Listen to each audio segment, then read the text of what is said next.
Good afternoon, everybody. I'd like to call to order July 10th meeting of the Environmental Matters Committee. Let's see, let's take a roll call. Alderman Arnett.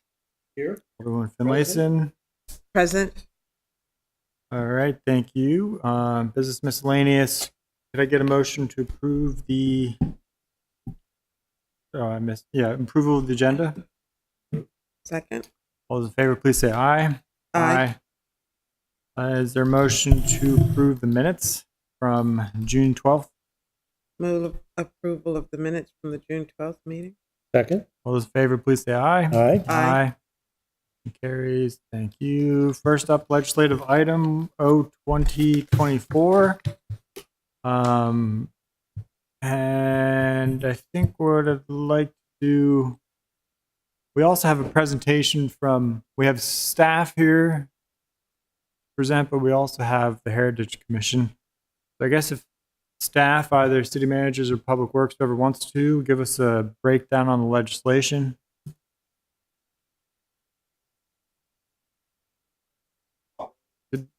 Yes. In 2025.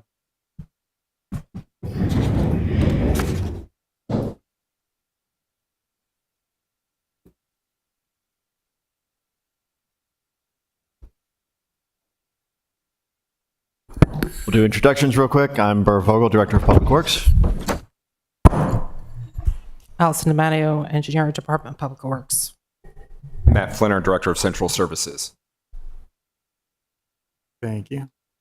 So could you give us a breakdown of 2025, what the purpose is? I can kick it off Do you and want just, to? very briefly, we are conveying the Spa Road property to the county to move forward with the environmental remediation. So this is just a step we have to do to comply with the grant and complete the remediation work. And then we intend to get the property back from the county and then do other development. So sorry, one correction. Sorry. The transfer will be to the Resilience Authority. Thanks, Burr. Of Annapolis Sorry. and Anne Arundel County. The Resilience Authority. And then we'll be getting it back, and then we'll use it for future development after the site's remediated. Question. All right. Anything else to add? That's it. And this is for both sides or one side? It's for both sides. It'll be for 932 and 935. 935 we'll go through a subdivision. So Weems, Well, and Field in the back will be done separately. And then the front piece will all be for the remediation for a brownfields grant. Okay.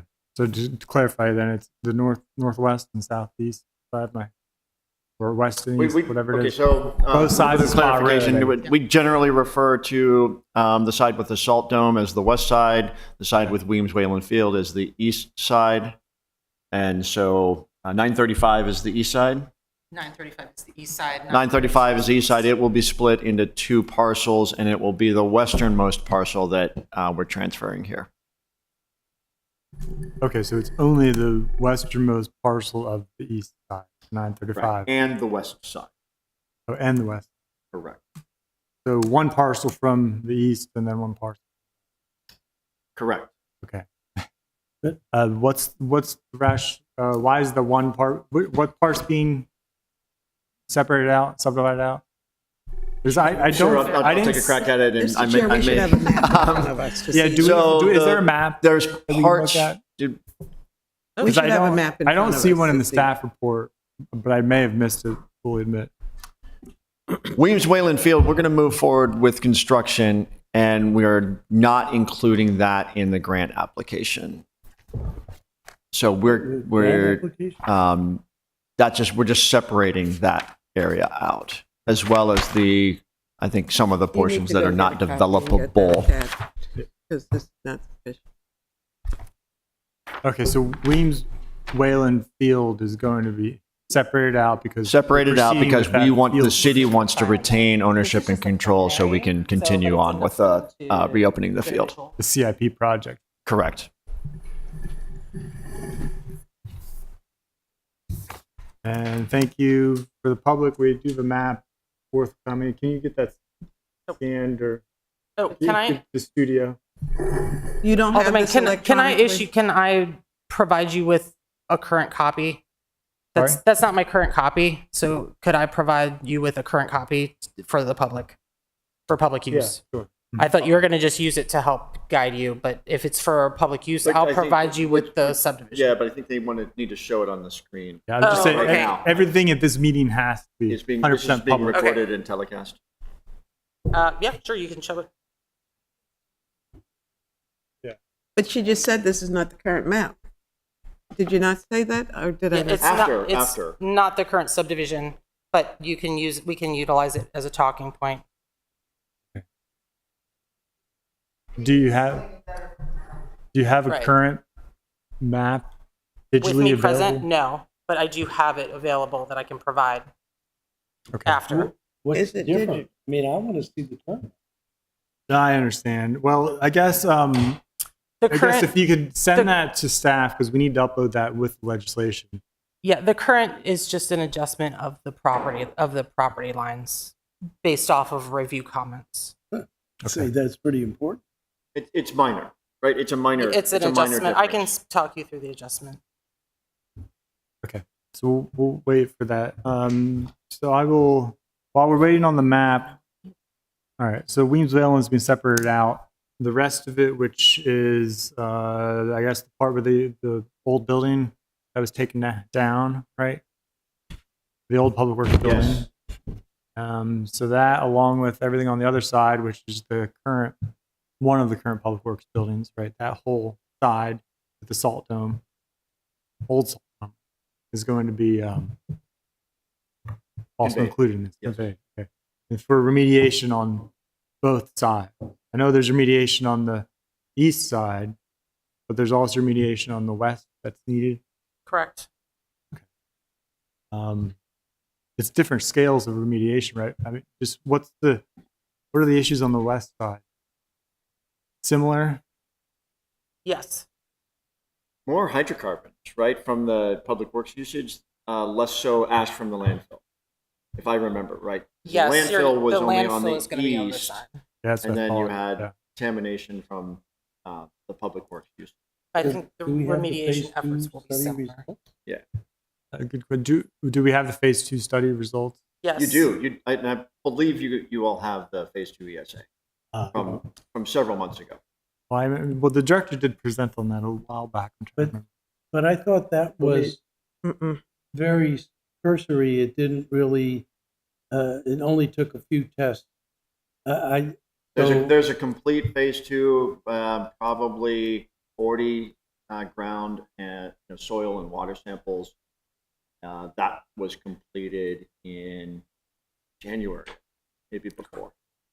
Correct. The phase 2 has been completed and submitted to MDE for review. MDE has reviewed and issued comments back, and currently our environmental consultant is responding to those comments. I'm having a very hard time hearing. The phase 2 was completed in January and submitted to MDE for the voluntary cleanup program. MDE has reviewed and issued comments. The comments are minor, and our environmental team is currently working to address those comments. I can provide a phase 2 to the committee. Thank you. Can we take a step back? Yeah. My understanding coming into this legislation was 2 copies. that we were going to turn this over to the Resiliency Authority for a short period of time so they could get the grant money that was necessary to do the remediation. That's And correct. then it would come back to us. That's correct. All right. So first of all, the reason I asked the question about the phase 2 is I have no idea what the cost of remediation is. I've heard figures as high as $10 million. But it seems like we need to know that. So the phase 2 won't include that. I can answer that. The phase 2 will or did? It Well, did it will not not. include cost Did of not. remediation. So I'm having trouble figuring out what it is we're doing and why we're doing it when we don't really know what the benefit of it going to the Resiliency Authority is. And I'm really disturbed on page 2 where it says it'll come back to us in 7 years. What happens for 7 years? And I know this is associated with the Choice Neighborhood Initiative.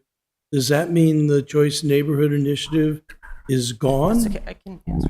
or in suspense for 7 years? Yeah. So no, this is the remediation will happen concurrent with development. So right, What- so the what 7 development? years, the 7 year period is to allow the site to be redeveloped. It's a little bit of a simplistic answer, but what is going to happen in some of these places? A building foundation will be built. There will be contaminated soil that will have to be removed and disposed of as hazardous waste. Those are the kinds of costs that will be covered by the grant. So that's why this is not just get in, do a bunch of cleanup for a year, leave. We wanted to allow time for the Choice Neighborhoods development and to occur, and for those construction activities to happen, for the environmental costs associated with those construction activities to be reimbursed via the grant. This is all in support of the housing. It is not in lieu of or something that would be an obstacle to that. I'm quickly scanning. I don't see any mention of the Choice Neighborhood Program in this legislation. But it sounds to me like Right. getting the grant is automatically saying this property is going to the Choice Neighborhood Initiative. There's none of that in here.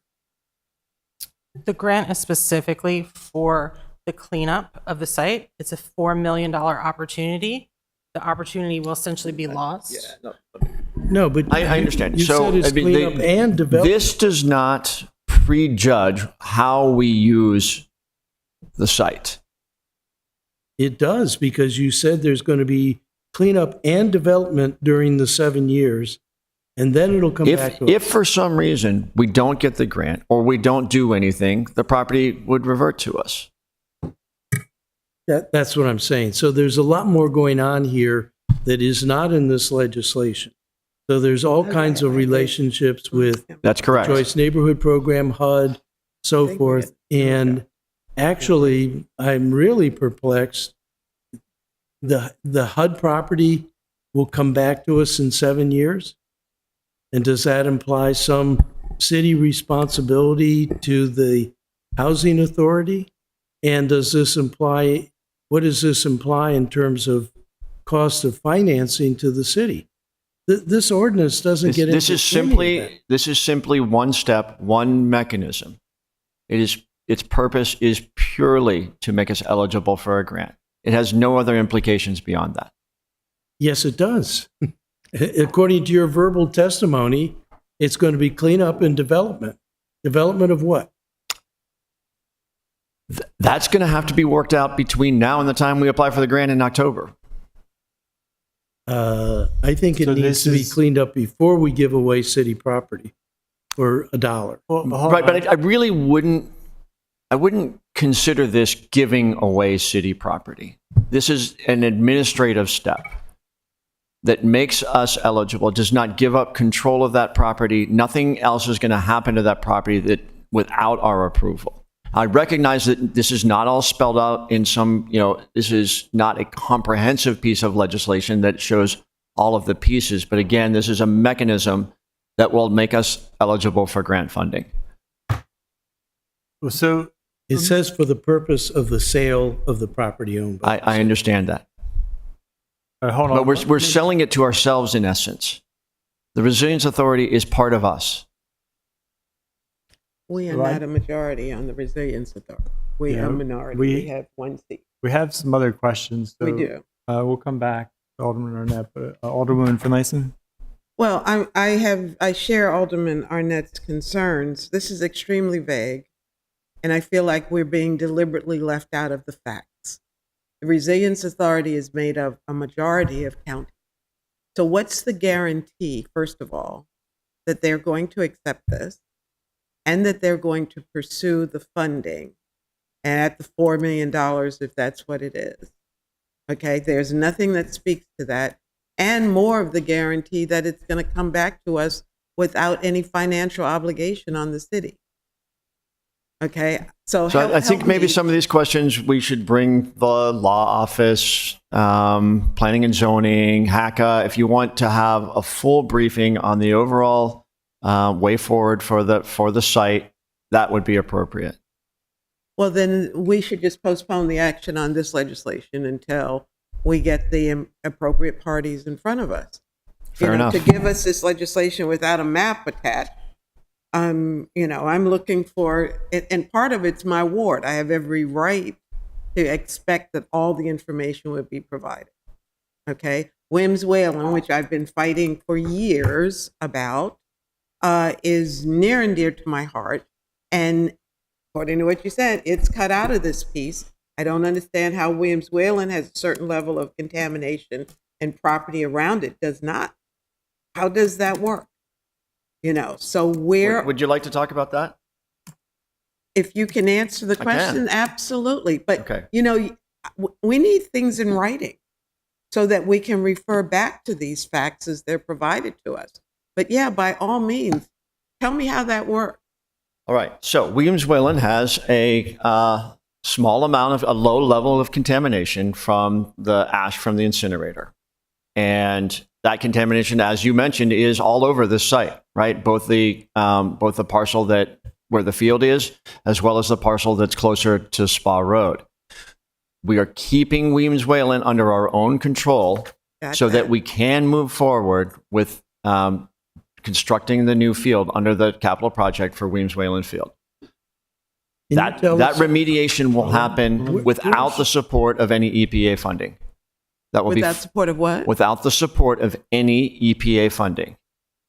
Okay. Where And is Williams Whalen on the map? MDE helping with MDE that? will have to Because approve our plans for the Williams Whalen Okay, Field. but they don't have anything to do with the funding that is needed to Correct. No, we're get rid of self-funding the- that to get rid- also with DNR. get rid of the contaminant. Correct. The capital improvements project for Williams Whalen Field covers everything. Okay, so you didn't answer the question about how come Williams Whalen has a certain level of contamination, but the property adjacent to it does not. I did say that. They're all contaminated. Okay, Williams Whalen is contaminated less because it's further away. But the closer you get to the incinerator, the higher the levels of contamination. Okay, so the property that is partially on this map that abuts the Williams Whalen field has different levels of contamination, correct?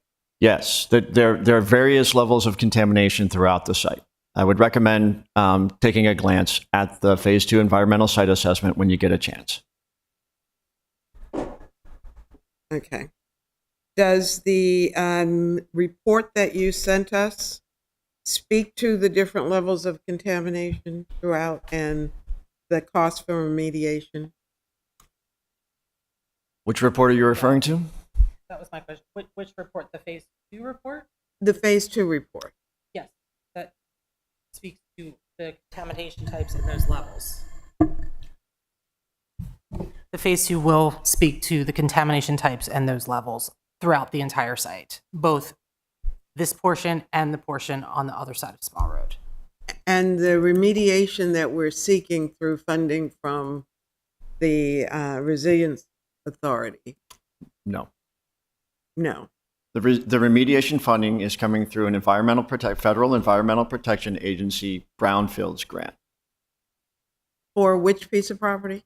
Both of the pieces of property that are subject to this legislation. The legislation transfers the properties to the Resilience Authority Mm-hmm. so that they will be eligible for the brownfield cleanup grants. Okay. The city would not be eligible to apply for those grants. Well, that was going to be one of my questions. And why wouldn't we be eligible? And The city of Annapolis is the responsible party for the contamination. The federal rules do not allow the responsible party to get grant funding. okay, so the Resilience Authority is pursuing it. Correct. Okay. I will stop here. I'm sure I have other questions, but Okay. So when did you said the grant's going to be submitted in October? No, November. Oh, November. November. Okay. Is that when is that the deadline? Yeah, the grant deadline will be November of 2025. And then we will know if we get awarded the grant in May of 2026. And they issue the grant announcement in likely in September. The funding opportunity will come through so we can start the process. Okay. And that's a grant being submitted by the Resilience Authority, presumably, if this goes The through? grant will have to be submitted through the Resilience Authority. Yes. All right. I think so. The staff report. I'm trying to keep track of some of the questions the committee has in case we do need to postpone it today. We'll know questions we have, what other requests. We can go over that as well. The staff report does mention that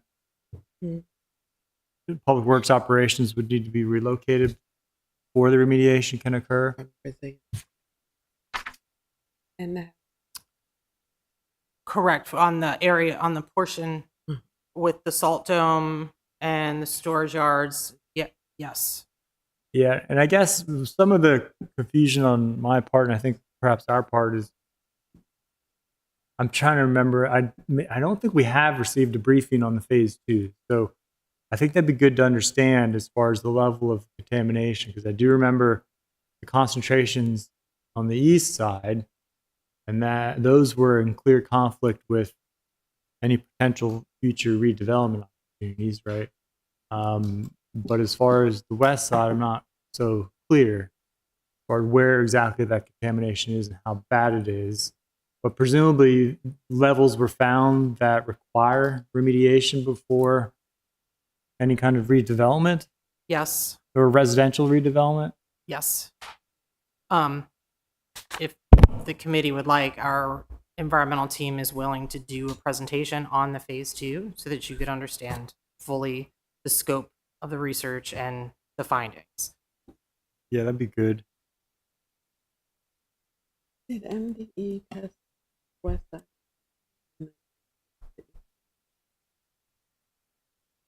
Phase.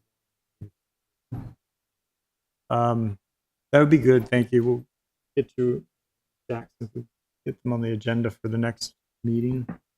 Though we do have a very tight timeline because our next meeting is not going to be until September. And let's see, this is an ordinance, right? So,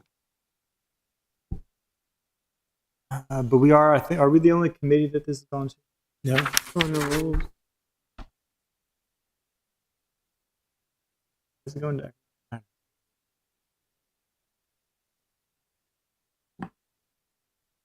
So how did it end up on the rules?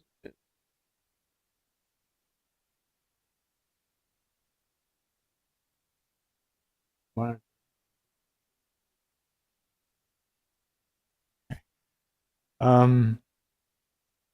Can you also get the Resilience Authority for the next meeting? But I think Alice, so. she's I do think that some of the at least confusion on my end is I understand how this is tied to some of the redevelopment opportunities, but I think some of the consternation may be that we haven't even settled on what type of redevelopment would happen. But I think if I understand the director correct, you're basically saying that's still to be determined. But this just Right, sets but the it does. stage. The EPA will have this very same question, right? So our grant application will be fairly specific as to what is going to be built and what remediation will accompany that. Okay, so what exactly is the grant for then? The grant is for the cleanup of Yeah, the but site. cleanup can be, multiple things, right? It can be prevention measures to stop the, the vertical movement of anything that would be hazardous. So it can be a vapor barrier, vapor removal systems underneath foundations, things of that nature. It allows for the safe construction and reutilization. Right, that's what a brownfield Yeah. is by definition. It allows for the safe utilization of a site that has some environmental contamination. And so those mitigations or remediations can take several different forms. Mr. Chair, Yes. MDE told us many years ago what levels of mitigation were necessary for different parts of that property. At a time when we were considering more athletic fields in addition to Williams Whalen. And they told us a certain level of mitigation was needed. And we had that discussion about putting housing. And they told us, for example, that you couldn't include housing that would have basements. Okay, so there is a report that tells us what MDE has told us as guidelines. I don't know whether that's being used now or not, but it sounds like MDE isn't weighing in on that aspect anymore, or are they? They will have to approve, right? We are part of the VCP voluntary cleanup program. All reutilization of this site will come under the purview of MDE. Absolutely. So it would make sense to me that we would know what the restrictions or the requirements are from their standard before we make our own plan. Is that what we're doing? Maybe we are. I think some of those details will be fleshed out further down in the process, further down the road. Well, part of my question on that is that's why I was asking about what exactly the grant is for and what has to be spelled out. Because my concern, well, a couple concerns. One, I don't necessarily want to lock in the west side, some kind of residential redevelopment. Personally, I want to keep that open for potential city facility expansion or city infrastructure. So you may not be aware that the developer that HACA is working with has proposed the reverse. East side for city use, west side for residential. But yeah, we are completely unaware. Yeah. Why would we know?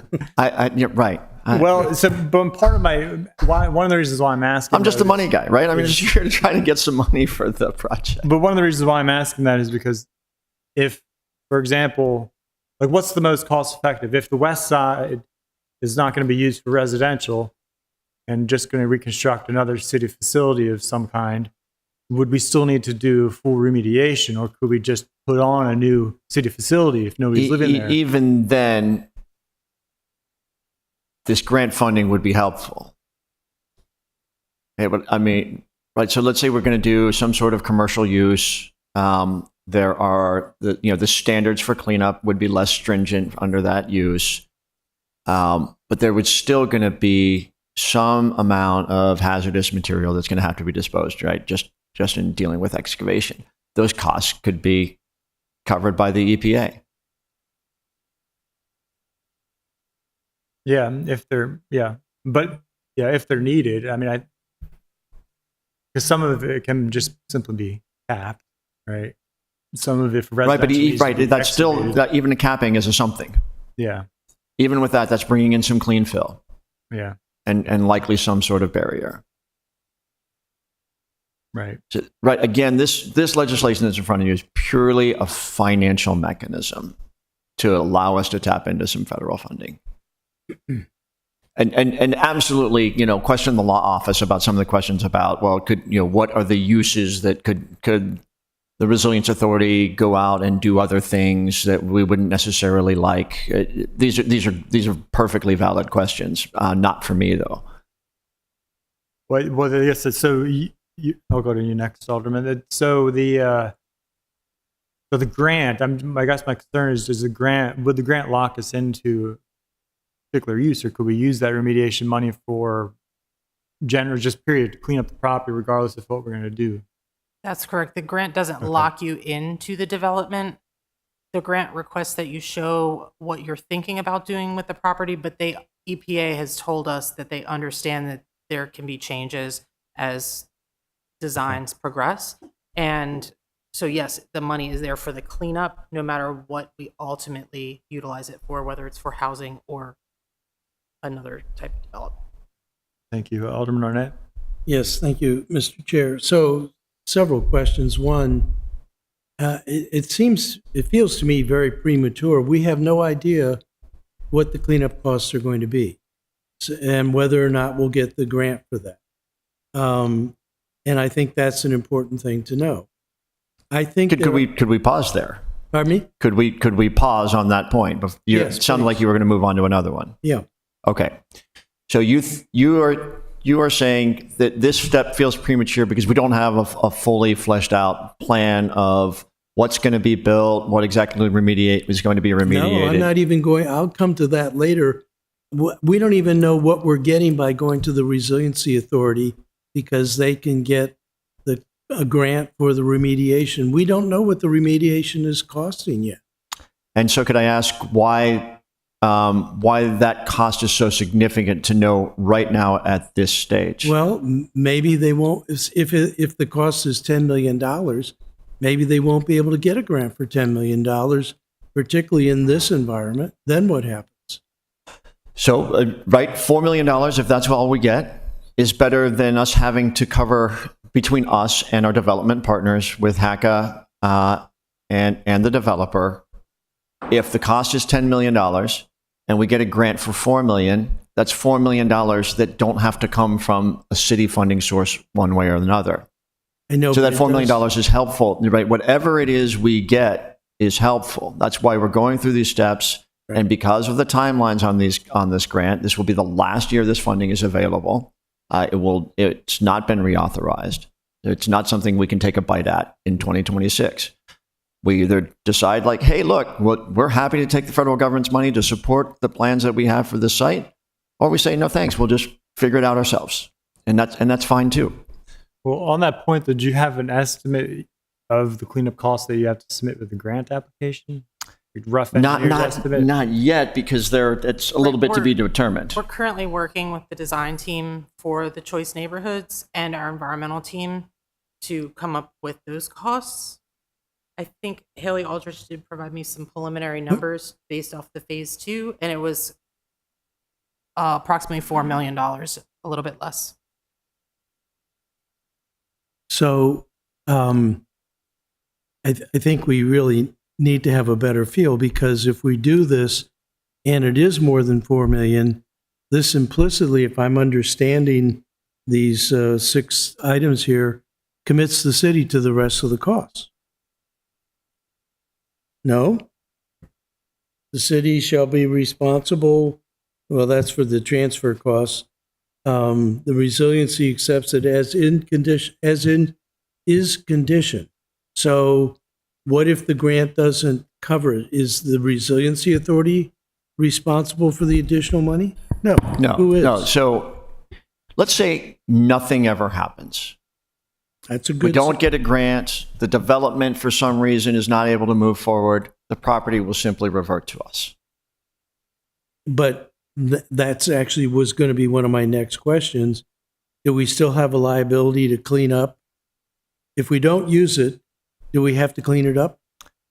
There are certain aspects of this site that we do have to clean up, even if nobody ever occupies it. If it just stays empty, a little bit of some groundwater things, but those are relatively low cost. We do have a responsibility to clean up certain aspects of the site, regardless of how it's used. So can that be delineated for us? We can answer. We can come back and answer that Right. question. All right. Now, in state law and in our code, there are certain requirements for the sale of property. And one of them is that you have 2 assessments of the value of the property. I've seen nothing done along those lines. I've heard that you've contacted property assessment people, but I haven't heard what it is. We're selling this, sort of selling this for $0. But what is the value of the property, and what is the value of the property uncleaned, and what is the value of the property if it is cleaned up?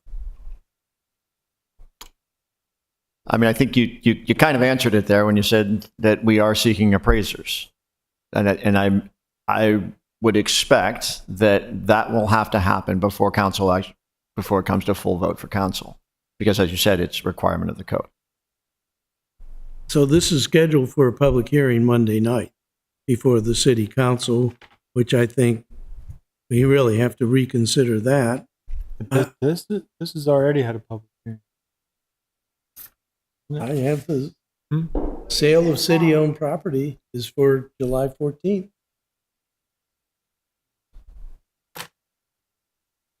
I really am, I think we need to have a lot more specific information. Where in subsection 6, where did the 7 years come from? And what does it mean?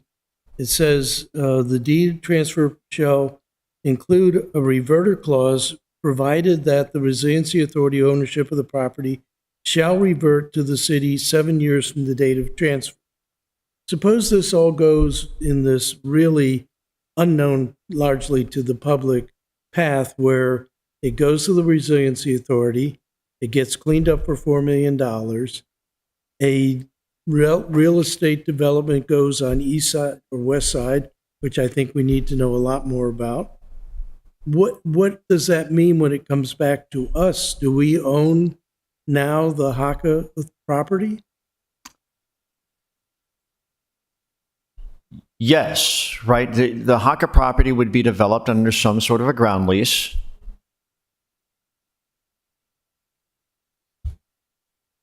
And we would be the lessor.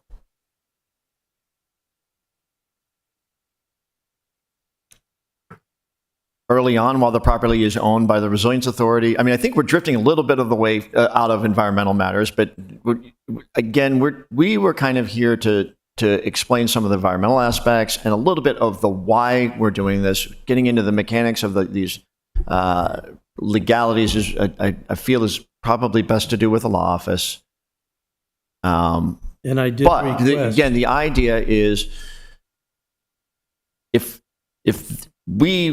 there were no contamination, right, we would be leasing this property out to Haka or the developer. I think that's the intent, not to sell it or to transfer it. So none of this really changes any of those plans. Well, none of those parts have come to the council either. So, and I did request that the city attorney be here, and I think Ashley Leonard really would be the best person, and she can't be here. So I think there's many contracts, including are we complying with our own city code, let alone the state code in terms of surplusing property, which when you're selling it for zero, pretty much feels to me like we're surplusing property. And we haven't seen the rigor that needs to be done to comply with doing that. I mean, and that is the point of paragraph 6 is to make it clear that this is not giving this away forever. This is a temporary, get it off our books, make us eligible for a grant, then it comes back to us. Why 7 years? This is a transfer, in name only. Okay. No, that's not what this is a sale. I know that, but that's why. But the paragraph 6 is extremely important. So- The property reverts back to the city. Okay. I think I could go on. I'd love to know why 7 years. Why not 5? Why not 3? Why not Well, 10? I think so. We're not gonna, 7 is the life of the we're grant. not going to be able to resolve this today anyway because I mean, typically the code requires this shouldn't even be in committee until after the public hearing. I don't understand why this is Yeah, sent I to know. committee before. Cynthia, do you happen to know why? It's on the agenda Monday for a public hearing, but we can't actually talk about this in committee until after the public hearing. So why is it even on our agenda today? Or tomorrow? Well, I mean, it would require suspension of the rules for any committee to take action before public hearing. I understand. No, I don't. How would we know? We are happy. Well, it would have to be addressed by the Resilience Authority, not by the. Yeah. But at the next meeting, we can get the Resilience Authority. And the office. So, but will for know. today, I think we still have a presentation from the Heritage Commission on this property. I want to hear from them. We also have other business. So just to go down some of the, I think committee members can send questions if you want to send them to me, I can compile them. But the ones I have are, I think we do want to get some clarity as far as a parcel map. If we get that uploaded with the staff report, And also identifying Weemswell, and I yeah, that Assume that's identifies someplace over here. the fields and which parcel exactly would be transferred temporarily. If we get the phase 2 summary, I think the report should be attached, but also we could work on a summary for the next committee meeting. That would be ideal. That's a presentation. That's a presentation. Yeah, that'd be fine. That's fine. Yeah. we also need to And see here from then- the CNI people Yes. Okay. and MDE. Yeah. Okay. Hold on. All right. So the other things I think it would be a timeline helpful. With this, I know there's a lot up in the air still, but I think it would at least help me. What's the projected timeline as far as how this plays in, the remediation plays in with the CNI? Clearly, we need to get another update on CNI. That's what I'd rather have our work session. That's be really what about, this feels but- like to me, is that Yeah. all of these topics could, be, the entire city staff, everybody who's got a piece of this at a full work session rather than committee by committee, a lot of overlapping questions most likely, and then as we've seen here with not the right staff to answer them. Yeah, we May I- could. So may I- we could certainly do a joint, just a regular work I agree, session. but with the proviso that all of the members get the information ahead of time, so we're just not getting fire hosed here with all this information. Then we can be able to analyze CNI, the environmental information, all of those things, the estimates of the remediation, the value of this property. I know you say that we're giving away, we're going to get it back, but it is saying sale. And All right, once well- it says sale, we could try to address that. But the bottom line is that I think we do need to get this grant money to help with remediation, regardless of what happens. So it's a matter of just ironing out some of these details. So the other information that's been requested would be, I suppose, clarity on. So this is something we may want to think about as a committee as far as an amendment to this, number 6 perhaps. But we'll need to work with the law office as far as clarity on that this will in fact come back to the city in 7 years. But also, I'm wondering if we should include a provision that says or sooner if requested by the city council. Because if well, no no, later I than want yeah. to So know why it's taking 7 years. I just suspect that's just a estimate. They don't know how long the CNI, but in order to fully understand this, we need to understand CNI and where that is. And I frankly I don't really know. All I know is they awarded the contract, I think, to a developer. I don't know too much beyond that. So for the CNI, I guess we'll need some more information on that. Yeah. Maybe we could circle up after and figure out if we want to push for a work, something else on that. MDE, would you have recommendations on what would be helpful at this point from MDE? I don't think MD is providing recommendations. They're allowing the consulting and the environmental team to address how they think to best remediate. I couldn't hear that. MDE's not trying to provide recommendations. They're a review agency. They're going to review the recommendations from our environmental team. If you want our environmental team to have recommendations ready for you for the presentation, I can ask that of them. Sure, I don't think we're looking for recommendations.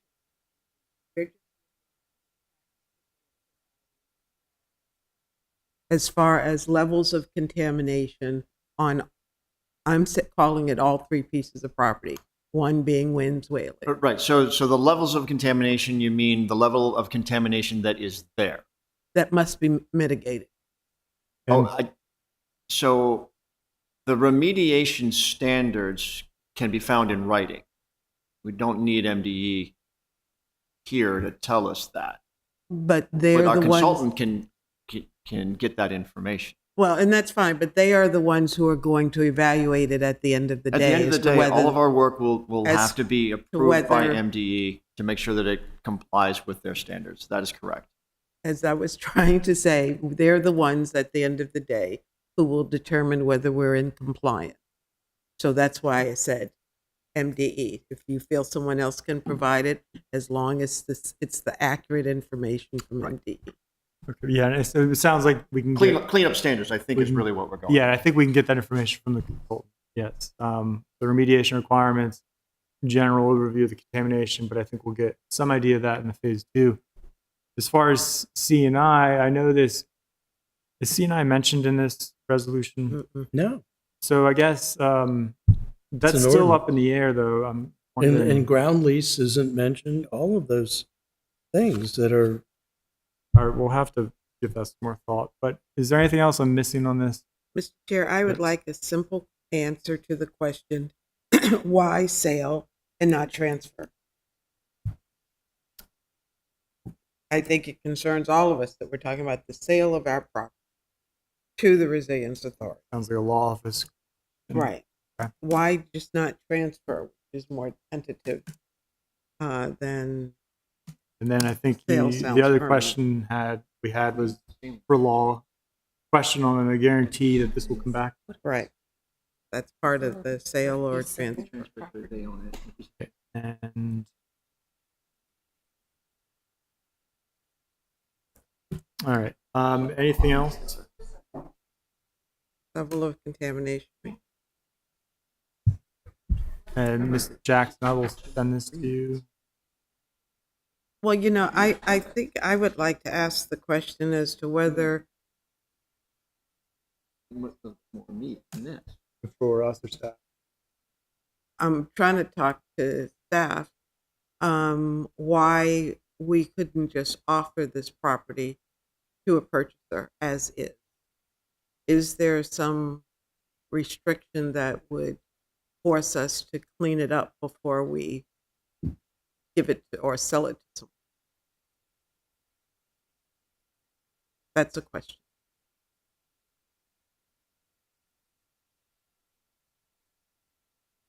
And we've talked about a third party.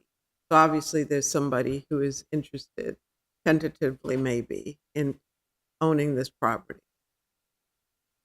Is there a requirement that we clean it up before? There is no requirement. Somebody could come, make us an offer.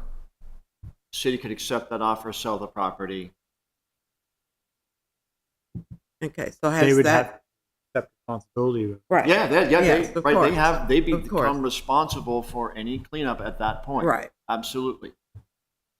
So has there been a consideration, or, I mean, is this coming out of the mayor's office? Is this coming out of DPW? Where's it coming from? Why this This is approach? the direction that we have been going with this property is that the city would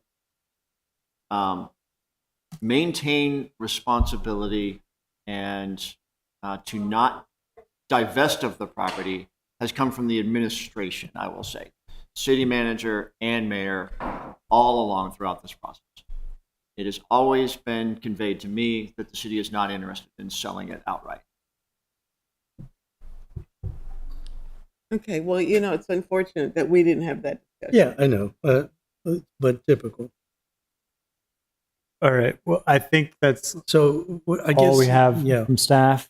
So we just, move on. but I think we need to note that I think having a work session is a great idea.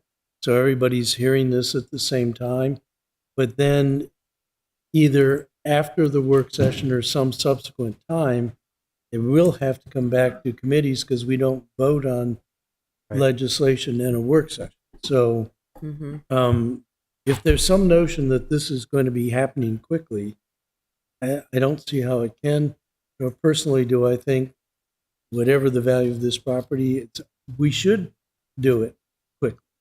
I think we should think about it and be responsible and get all the information. Well, we have time if we can get some of this information and the meeting scheduled in July and September. It'll still be okay.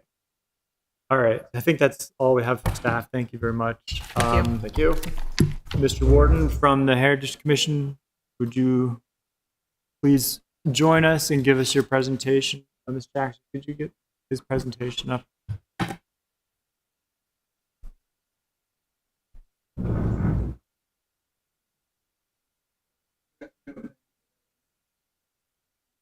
Is the green light on?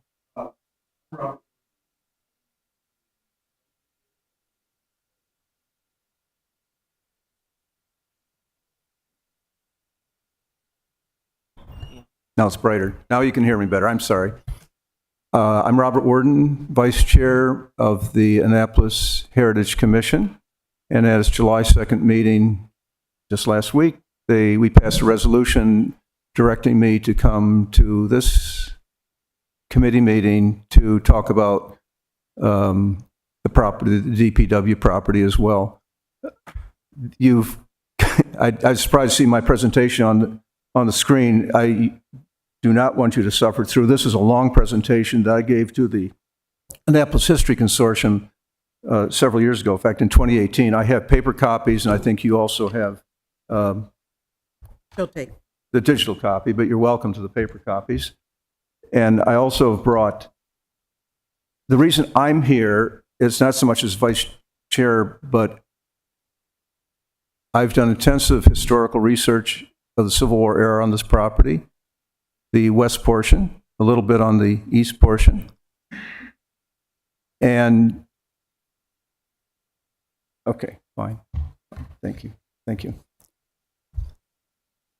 We hear a lot about Annapolis in the colonial era, of course, and even in the modern era. There's a lot of awareness of that. Not so much about the Civil War era, which is a very important piece of our history that we need to know more about. There's also this other handout. So, Mr. Warden, it's a very detailed. Are you going to go through this presentation, or is this? No, I hadn't planned to. No, we because it don't would have take the- too, it'd we take don't too have much of the your time. time. I really want to I can fast forward this a lot. Thank You know, you're all familiar with, there's parole camps in Annapolis. There were 3 parole camps, St. John's campus, St. John's College campus, then later grew is over in basically we call the Forest Drive corridor today. And then finally in the area between Chinquapin Round Road and Solomon's Island Road, the 3rd camp. They got bigger and biggest. There also were Army hospitals in Annapolis. Naval Academy and St. John's College became Army hospitals. What's not so well known about these, what they call camps of instruction. And during the Civil War, at any one given time, there were upwards of 90,000 troops in Annapolis and outside Annapolis being trained to go fight the war. One of those camps of instruction was on Colonel John Walton's farm. Now, Colonel John Walton was proprietor of the City Hotel, which basically is where the Hillman Garage is today, and we still have a remnant of it on Conduit Street. He had 192 acres out there between West Street and today's Hilltop Lane. Hilltop Lane was not there at the time. And from Spa Road on out roughly to about where South Cherry Grove is today. There's 192 acres. And that was his farm to support his hotel, which was the big hotel of Annapolis of its day, and also to serve the farm markets with his crops. The Army took all that over, and this is where I've done some intensive research, because Colonel John Walton, at the end of the war, put in claims for the excessive damage done to his property. So that led me to get more interested than ever in this property, and in this other submission here is an excerpt from a book I wrote about St. Mary's Parish during the Civil War. But Colonel John Walton was a parishioner of St. Mary's. In fact, he was one of the lead parishioners of the parish, a very important member of the parish. So this is where the historical data is. It's got footnotes, more than you will ever expect, maybe. So what I'm looking for here, I guess the question, make this as simple as possible. Back in 2010, when Forest Drive was being expanded, the Annapolis History Consortium, which is a different organization from the Heritage Commission, but I've been involved in that since 1992, the History Consortium, we are the local history police, so to speak, who research everything about Annapolis. Back in 2010, we had requested the city, the county, and that expansion of the road to give a chance for some archaeological investigations, not to do a full bore archaeology, but to get in, do some test units, surface investigations. you all know where the Safeway parking lot is. The scavengers for decades referred to that parking lot area as the button field because they found so many Civil War buttons and bullets and other accoutrements from that period and earlier periods, and of course later periods. Well, nothing happened to our request that something be done. So, at least take a look. No, it was ignored. We tried again in 2020 with the Hudson Street DPW site and gave substantial amount of information about the historical use of that property during the Civil War era. And all we asked for, if a trench is built, is dug, do some monitoring to see if there's any artifacts so they can be retrieved and saved, part of our city history. That never happened. So I'm coming to you today to request that somehow we build into this whole process, because this is part of our cultural history. Not just Colonel John Walton, he had enslaved African Americans working and living on that property who ran his farm for him. It was a very important support farm to the city. It's very important to the Federal Army to use because they took charge of it for 4 years. And eventually the government did give him some reparations, some war claims.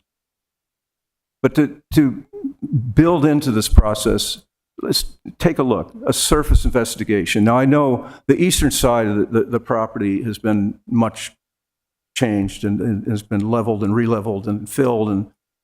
But my sense is that the western part, which is where Walton's farm was, did not go through this same level of disturbance, so to speak. I know there's been a lot of disturbance there. Of course, you can see it visually.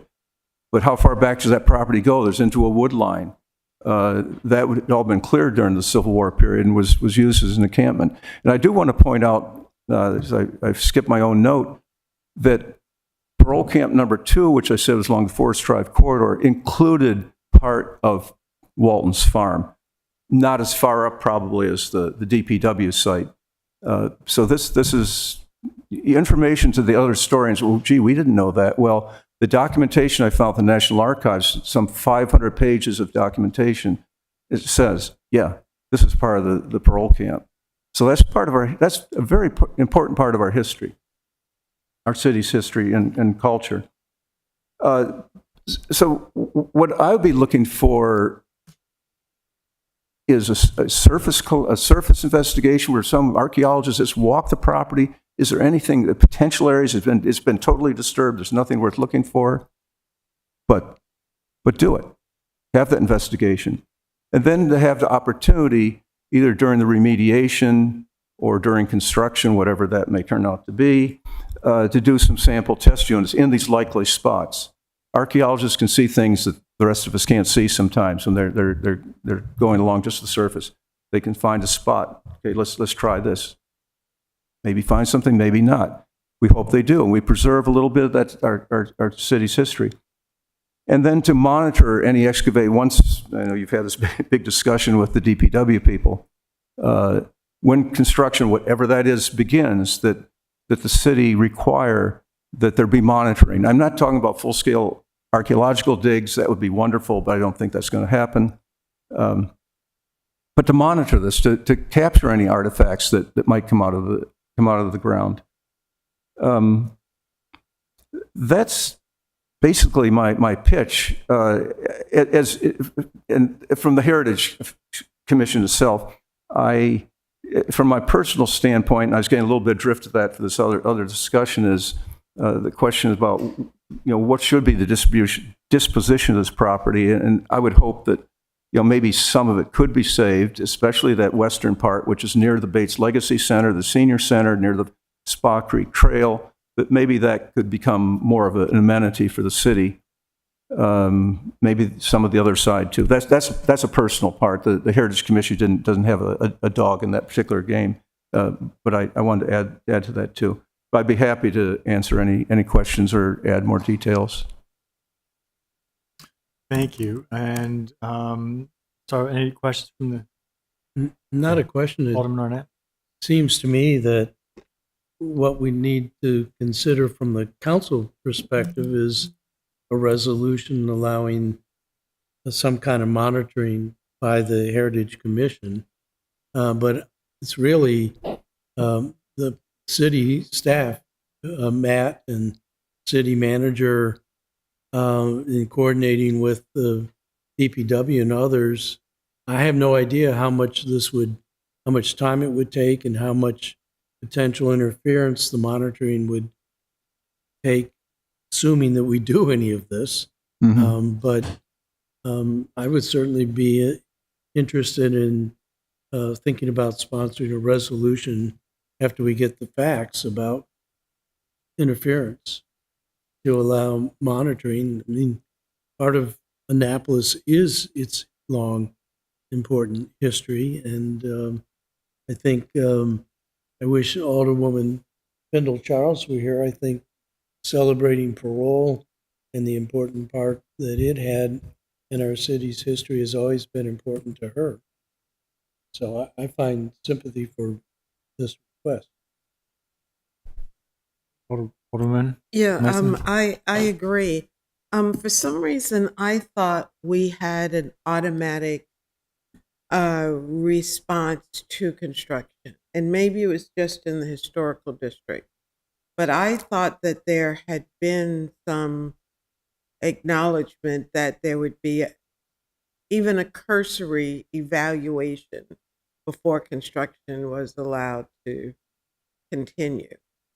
I don't know whether we have any, Mr. Warden, would you remember any such a process that was in place? Or, when we did the Bates Legacy Heritage Park, I think we had an archaeological Probably. That's evaluation. it's county property, Right. right? And for some reason, Pinckney Street, Cornhill, those streets, and I don't know whether it was when we were doing the sidewalks or thinking about putting in curbs or what, that there was, because I remember us being delayed down there because of some archaeological Right. significance being found. Well, yeah, it's definitely in historic district. It's Mm.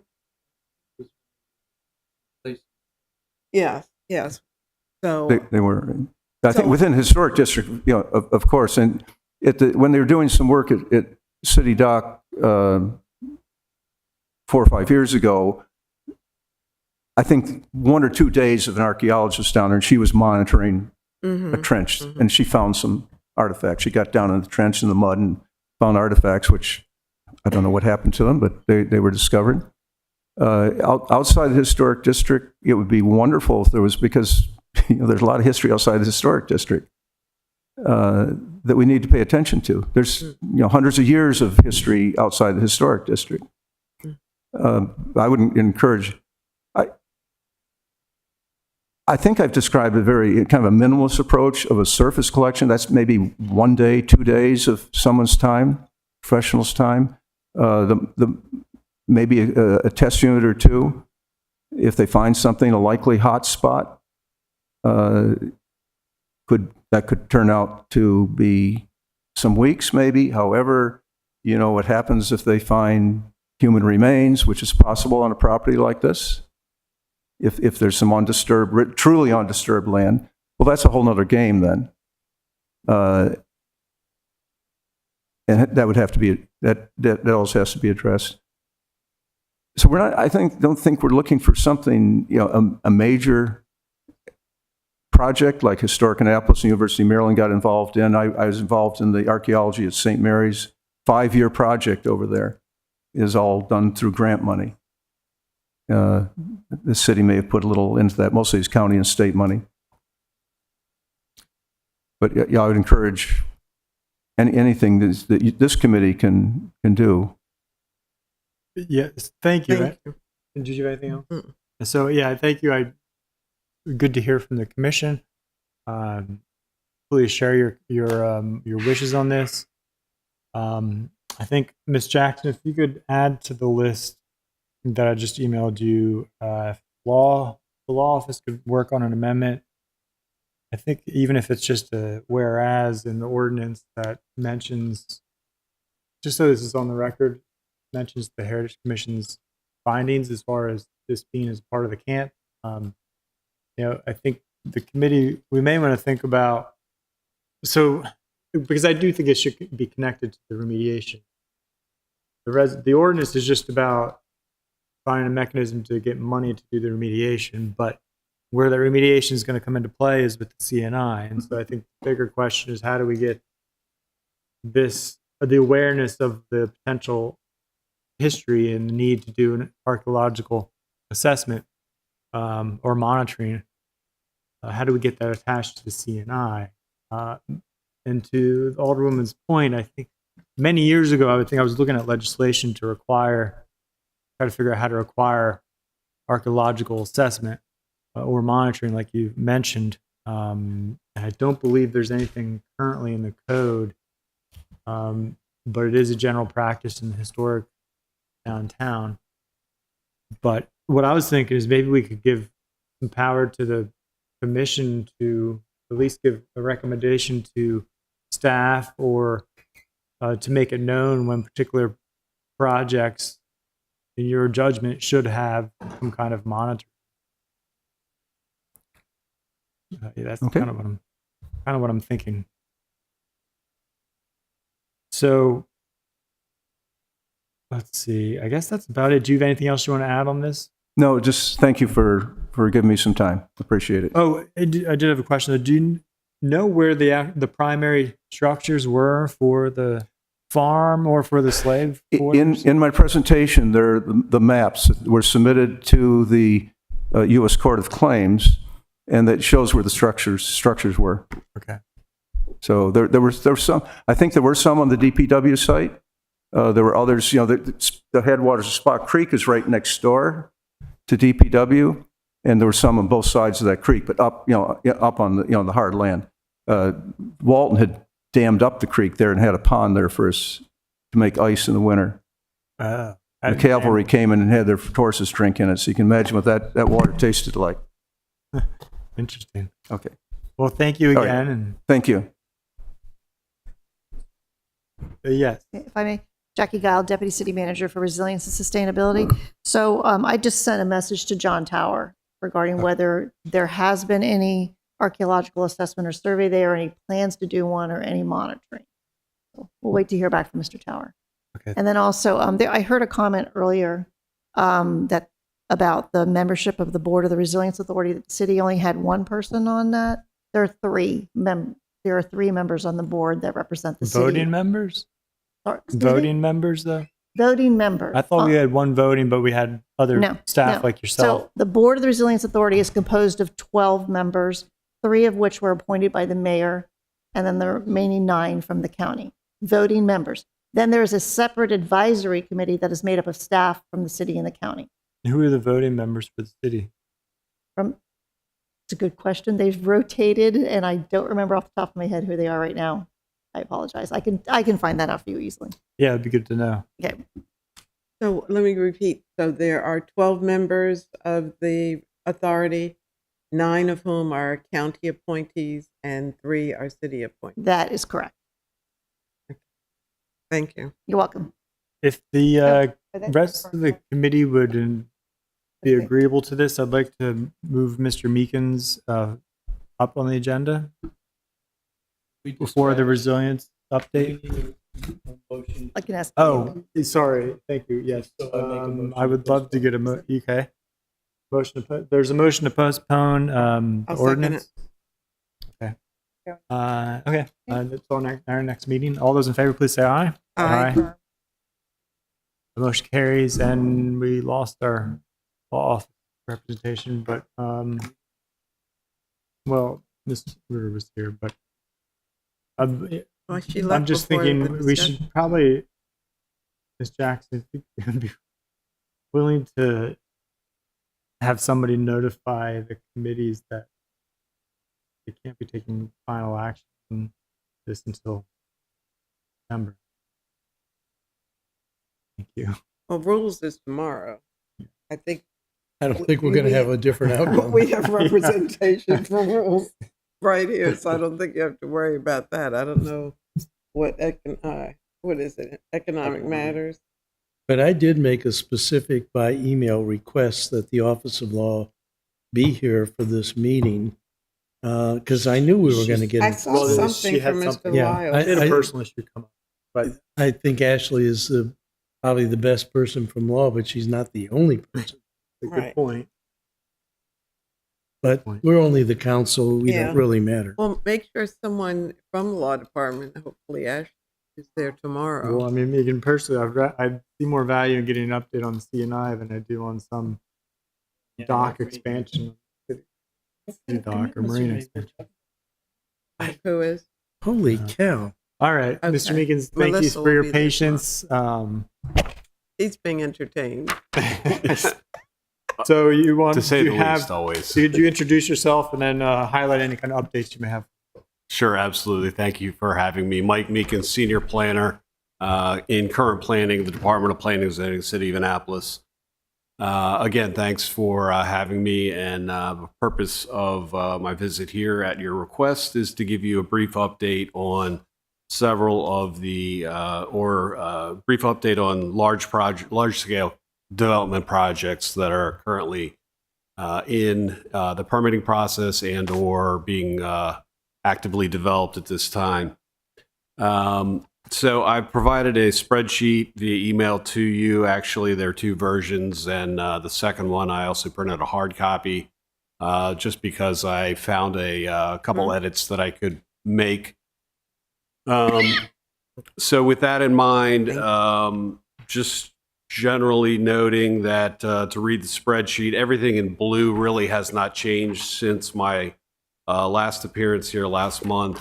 The items that are not highlighted that are actually in white have changed, and I'll go through those and certainly stop me or ask questions along the way. But the first and foremost is on page 1, Griscom Square at the intersection of Tyler Avenue and Bay Ridge. It's a 12-unit subdivision that has been dormant for quite some time. There was a brief startup and some plan redesign to locate utilities came in for a revision due to unexpected other utilities interfering with the proposed work. So that said, the project actually has recently come back to life. DPW had a pre-construction meeting actually yesterday with the new developer, who the new developer is Ryan Development Group, LLC. Their intent is to start with reestablishing the LOD, the limited disturbance and sediment erosion control features for the construction as early as next week. So I would imagine phones are going to be ringing with residents wondering what's going on. So that is to start next week. Phase 1, after the reestablishment of the LOD, phase 1 would be the installation of underground utilities, namely storm drain that's going to come down Tyler Avenue, which will be daytime working hours, and that's going to affect considerably affect traffic, as you would imagine. To speak on that, the traffic control plan is being updated and will be resubmitted to the city for approval approximately 2 weeks from next week. So that is basically the roadmap as to how to maintain and direct traffic around this installation of the storm drain at Tyler Avenue. For day work or night work? Day work. Yeah, I don't know which ones we get less complaints about. They're both But have challenges. when this was 2 years ago, more live. By the way, what is LOD? The limit of disturbance. it's basically the construction envelope. Okay. So Burr Vogel was brand new on the job. I was on vacation in Maine, and he called. And as it happens, my sister lives right by this, a block away. And there were two options at that point. One was a week of daytime work or a concentrated period of time at nighttime. Obviously, nighttime construction noise disturbs the neighbors, but that is an incredibly busy, important intersection. Almost anything will back up traffic in all directions. And I guess I'd like to know what kind of input the two alderpersons who are sitting here that are joining this property have about work at night as opposed to during the day. And I know that's DPW kind of question, but Well, part of it, presumably, if you could look into this, I know in the county what we do is if it's an arterial roadway, which essentially is what Hilltop or Tyler is, that we can't do any kind of work during morning or evening rush hour. Mhm. So we're limited between like 9 and 3 3 o'clock, or yeah, so, right? yeah. So that would be one potential, and probably even earlier on Fridays. But that could, I think, be a potential that could work, depending on the traffic control plan. If we So- don't want to do night work. Yeah, so that would be articulated in the traffic control plan, and I can certainly relay the message to DPW, and then circle back with any answers or comments suggestions they might have. To Alderman Arnett's point, I do recall 2 years ago when this basically was starting up. I do recall pushback from the residents, and this is via the reading the Capitol newspaper. Pushback from the night work, and it's going to keep everybody up at night. But I think either way, it's going to be a rough couple of days or week or so for that installation of the storm drain, traffic wise, anyway. I think I'll try to be out of town. May I ask?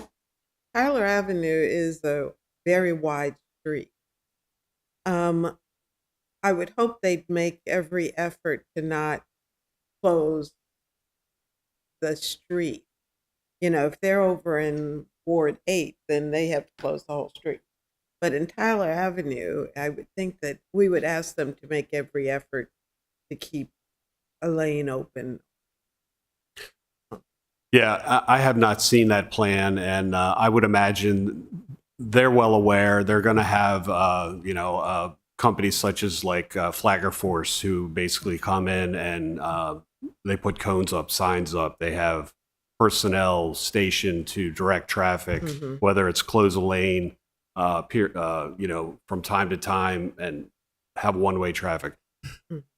I honestly, I saw a plan yesterday that the engineer who hosted or was present for the pre-construction meeting, it looked like the pipe they're putting in is basically dead center in the middle of Tyler Avenue. Yeah, of course. And from what I understand, it's pretty deep. It's like 10 feet deep. So with that depth, you also have to have a wider, again, LOD to be able to excavate, install, and then put the earth back and paving back.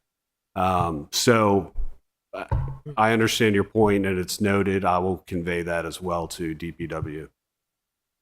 But good point, and hopefully what they'll look at is doing some kind of lane shift, close street parking temporarily, and shift. But if work it's in the middle of the street. Well, they should be able to shift into the side. Hopefully, we'll see. But anyway, anything else on that project? No, other than I was going to say that the demo permit for the house that is there is in review right now. So it seems like everything's starting up. So you're going to have clearing, you're going to have eventually the installation of that utility, that storm drain, but you're also going to have that house demo. So the public, obviously, because of where it's located, is going to be very curious. So I think your phones are going to be ringing. How many? It's 12 units.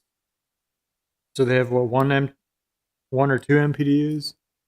They Or have three? two, and actually they've already been constructed. They were constructed like immediately after the subdivision was approved.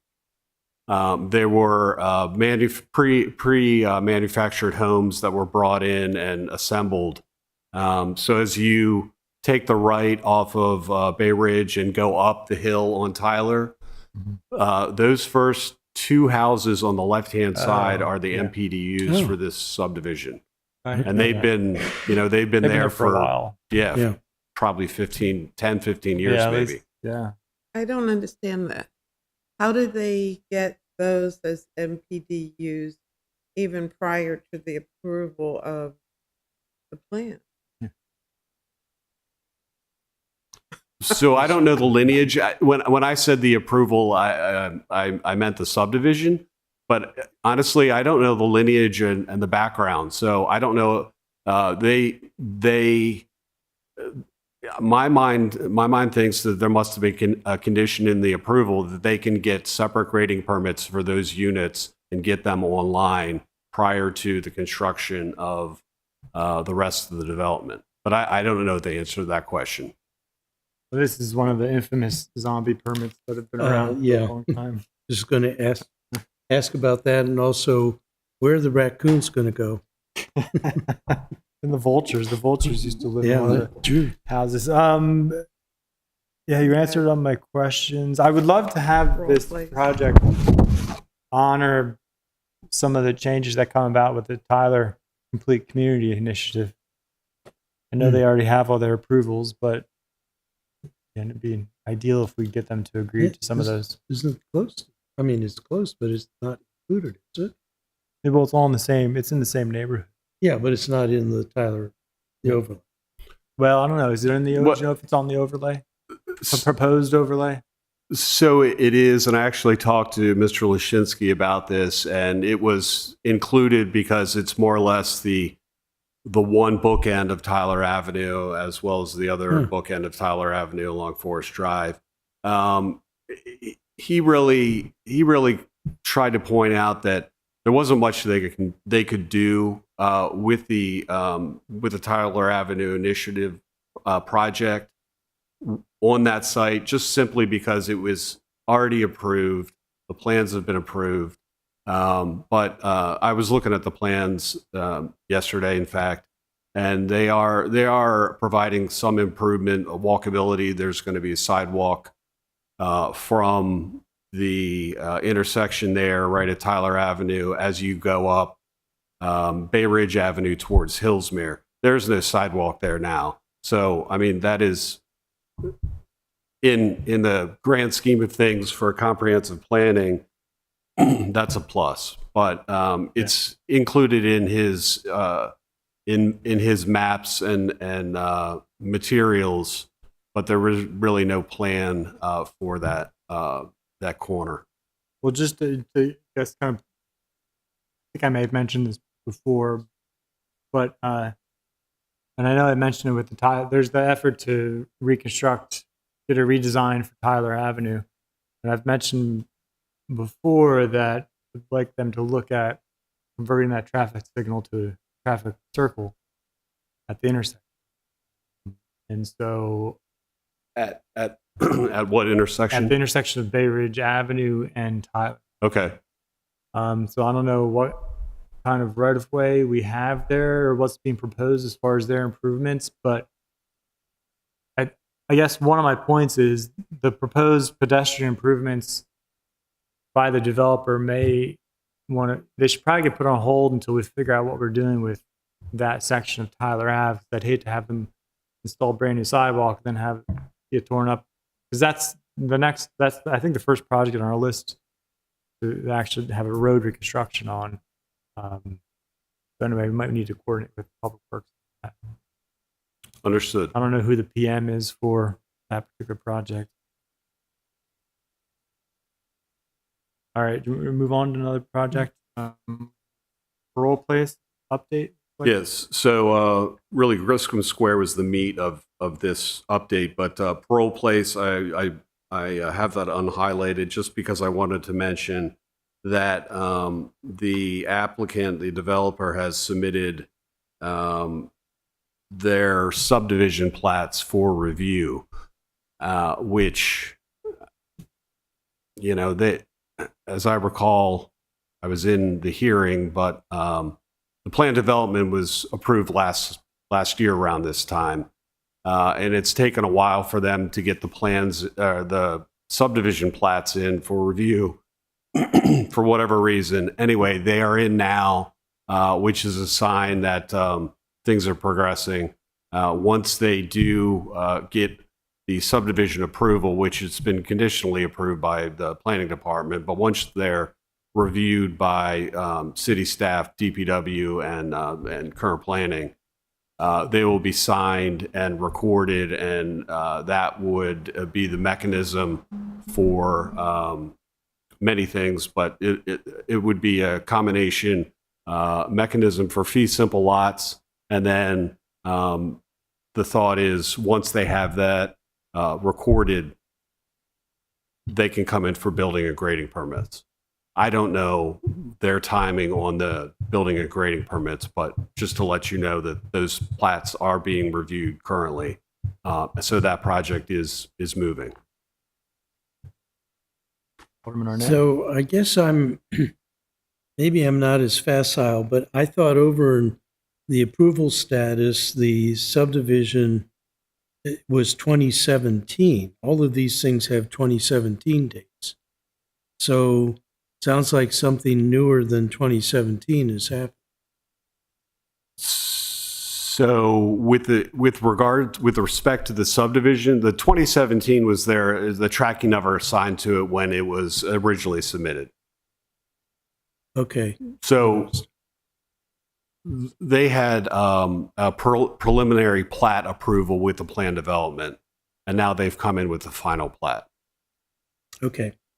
The other point I wish to make, I don't know what the process is, but this is Rhonda Alderman Woman Pendle Charles Ward. I'd like to be sure that she knows that there's movement. I know she's worked on this project for a long time, and I'm generally of the mind that we need to improve our process for letting older persons know when things are happening in their wards or coming to finance committee meetings or things like that. So I would hope that someone could just send her an email and let her know the status. I haven't seen her in about 2 weeks, but I run into her periodically, and she definitely reaches out to Oh, I know. ask the question, and you bring that to my mind, and she has not reached out, so Yeah. it's kind of unusual. So, but I that's noted, and I She's will. busy running a campaign. Well, yeah, All right, understood. The next one, Mr. Rocky Chair, before we Board? move on that point, Mr. Meekins, could we just send these regularly when you present to us, to all of our colleagues, and say, check it out, see if you have anything on it? Yeah, absolutely. So put the onus on us, to follow up. Yeah, that's not a problem. If I might take a second to ask if I am going to be a regular participant on a monthly basis at this meeting, if you can say yay or nay, because I basically, obviously I have a sizable workload, but I didn't realize the agenda wasn't published for this meeting until like Tuesday afternoon. So it didn't give me a lot of time to bring everything up to speed. It wasn't a problem, but if I'm going to come here regularly, then I can get you this and your the rest of the council members, a week or 2 weeks earlier than today, this meeting. Yeah, I'd say plan on every 2 months, perhaps. That'd be Well, sufficient. I guess, or if it changes. But as it happens, I was talking to Director Kubiak about this very thing on Friday afternoon. I think we've got to get our agendas posted much earlier. I think 10 days in advance. Chris was making the point that it's hard for staff, they get sort of last minute notice that something is on the agenda. And we do too. We kind of get it at the last minute. If you're not on the chair of the committee, you don't know either. And it takes time to work on these things and to be aware of it. And so I think that's something we need to do. I think we've gotten better with the city council meetings. We're getting those agendas locked in much earlier. But I think all of these agendas, this morning, the rules agenda was not up on iLegislate for tomorrow. Well, we can talk to the city clerk's office about Yeah. that, see if there's room for improvement there. But it helps the staff too, because I they need to- understand. I Yeah. want to make sure we keep moving though. I want to get out of here around 5. Okay. Rocky Gorge, and we still have another lengthy update from the city manager's office. Rocky Gorge, another just minor update. I went through and looked at specifically. I put some expiration notation in here. I have no new information about any new developer, nothing credible. But I did just make a note that the grading permit that was previously issued has been canceled. Excuse me, I don't know. That was canceled. And then the building permit for one actually retaining wall has been voided. So really moving forward, whoever comes in to possibly develop that is going to have to go through site design review for the architecture of the houses and structures that are going to go on the property. And they'll have to go through the building and grading permit process again. Yeah. Did these projects ever That went on- die? Well, Yeah. it essentially has at this point. They're going to have to resubmit for everything. But it also went out to auction. Yeah, I heard that it went on auction, but I have no idea. Is that a fact that it went up for auction? Somebody sent me the newspaper blurb about it. So we don't have notice or information on another developer. Correct. I don't have anything that I can report other than what Alderman Savage just said, but I've not seen that in writing. It's just hearsay regarding the auction. Still, I thought we were going to buy it.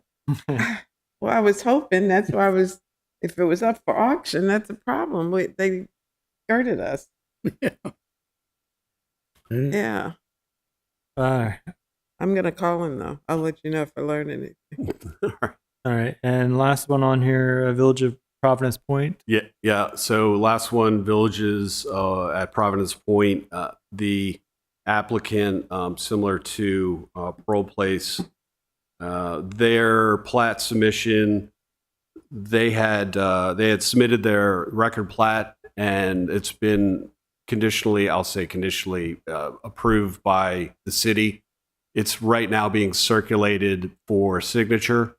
And that basically is a process that the applicant will get signatures from the owner, the health department, deliver the plat to the city. We'll get the chairman of the planning commission, DPW director, PZ director, and then basically that gets recorded. So that's going to be a recorded subdivision in the very near future. So may I? And so the appeal, because it was filed, but We have a follow-up status meeting next week with the design team. They, similar to what I said last month, are thinking that the appeal is just about over. They're pretty confident that they're going to be able to move forward.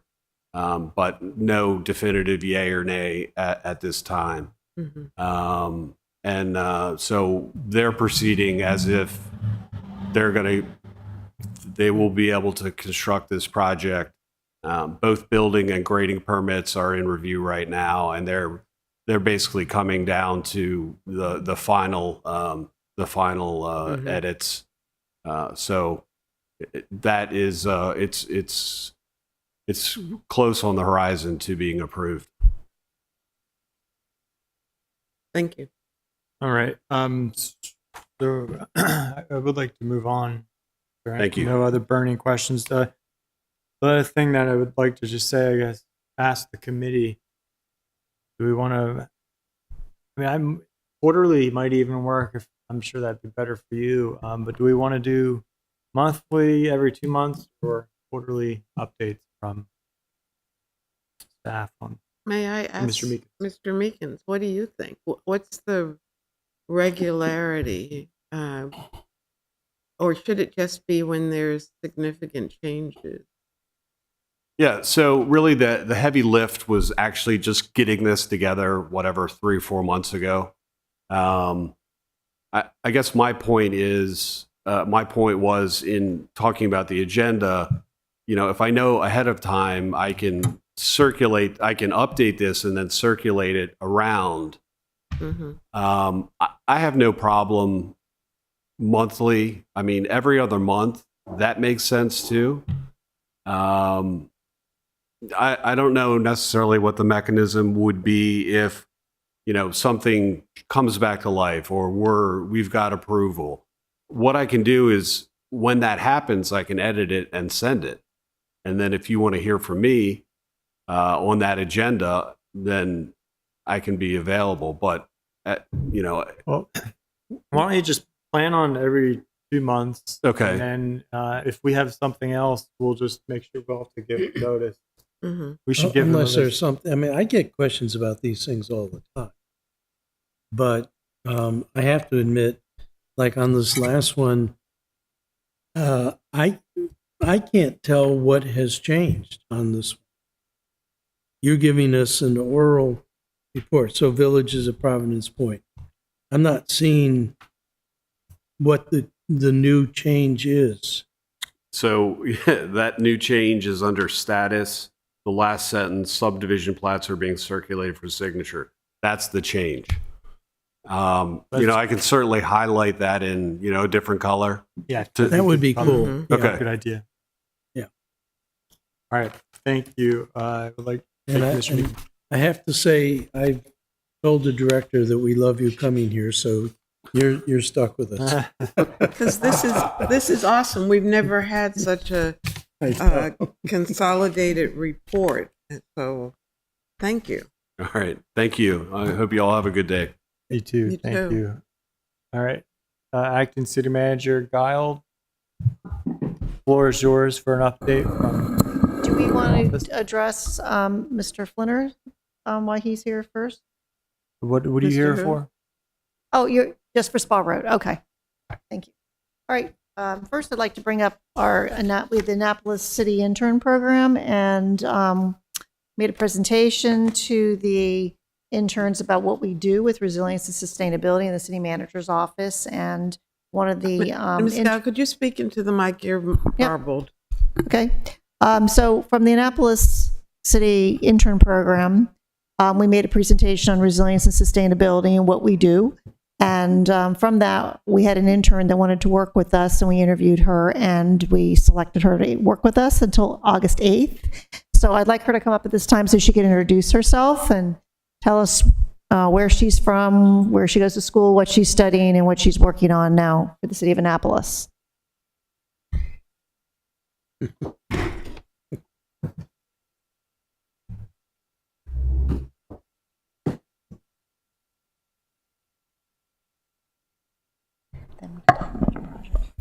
Hello, nice to meet you. My name is Jennifer Andrea Gomez Gallardo.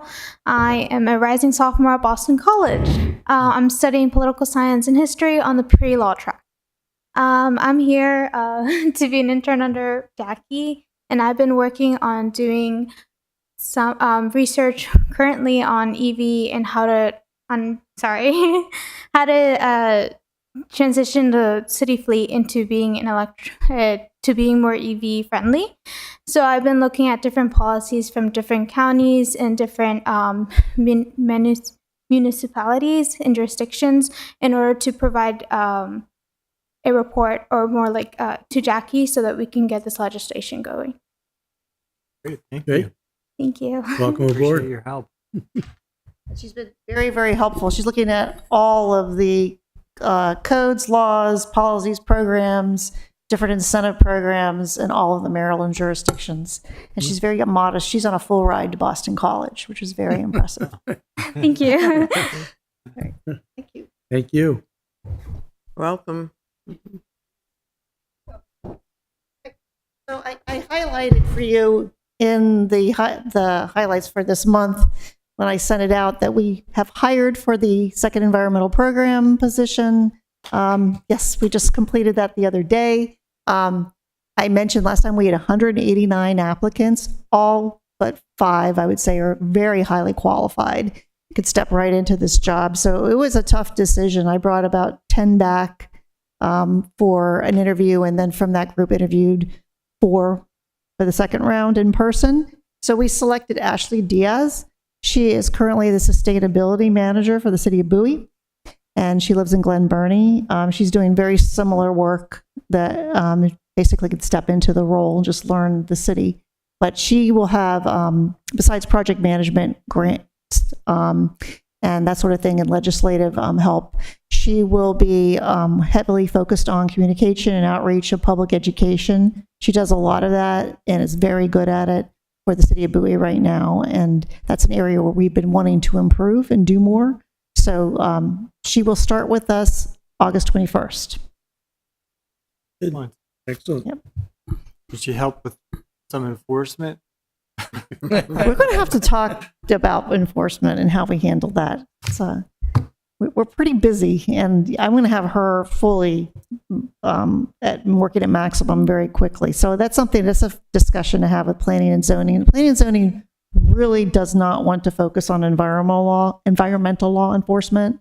They wish to work within building code, and that's what they see as their mission. And something to consider as we implement more and more environmental laws. Yeah, I would suggest if we convince Public Works to do a trial to see if their inspectors can help, especially during the off season for them, which is fall and winter. Right. And right now we haven't had the polystyrene foam ban. Great compliance with that. We don't issue citations under that. We don't issue citations. The plastic bag ban in the very beginning, we issued a few warnings. And then we've had great compliance with the plastic bag ban. It's the gas-powered leaf blower ban, which is causing us the biggest headaches right now. We're hoping that with the third public information campaign that we do once we launch the rebate program, that will improve. And on that note, we are very, very close to finishing our contract with the Chesapeake Bay Trust so that we can launch that program as soon as possible. We have $105,000 in this first year to work with to provide rebates to both the residents and the commercial landscapers. We are slowed down by the Resilience Authority in deciding whether or not they could take this project on, and then deciding they could help in some ways but not administer the program. Their contractor did help us select the Chesapeake Bay Trust as an administrator. We've been negotiating with the trust over the administrative fee. I mentioned that during the budget process. We used to have a 5% fee with all of our contracts with the trust. They wanted 20%. I think I have negotiated them to 10%. There might be an escalation clause with that. I'm working those details out with the Office of Law right now. So once we get past these final paragraphs we have to work on the contract, we can launch the program. So I'm hoping that with that, when we will immediately do our public education campaign and get better compliance. We just learned recently that some contractors are doing innovative things like turning gas-powered leaf blower bans into bug sprayers. And whether that's a violation, yes, that is a violation. Doing what? Turn them into insecticide sprayers for bugs. People use them not just for leaves, these can clean gutters and clean out your garage and other things, but that was first. I thought that was very innovative. But that is also a violation because the ordinance bans the use of gas-powered leaf blowers. And the point is that it's a noise ordinance. They're very noisy and they're still emitting carbon and all kinds of things, and they're still noisy when you use them even to spray insecticide. So that is a violation. We had an inquiry just recently about that. Let's see.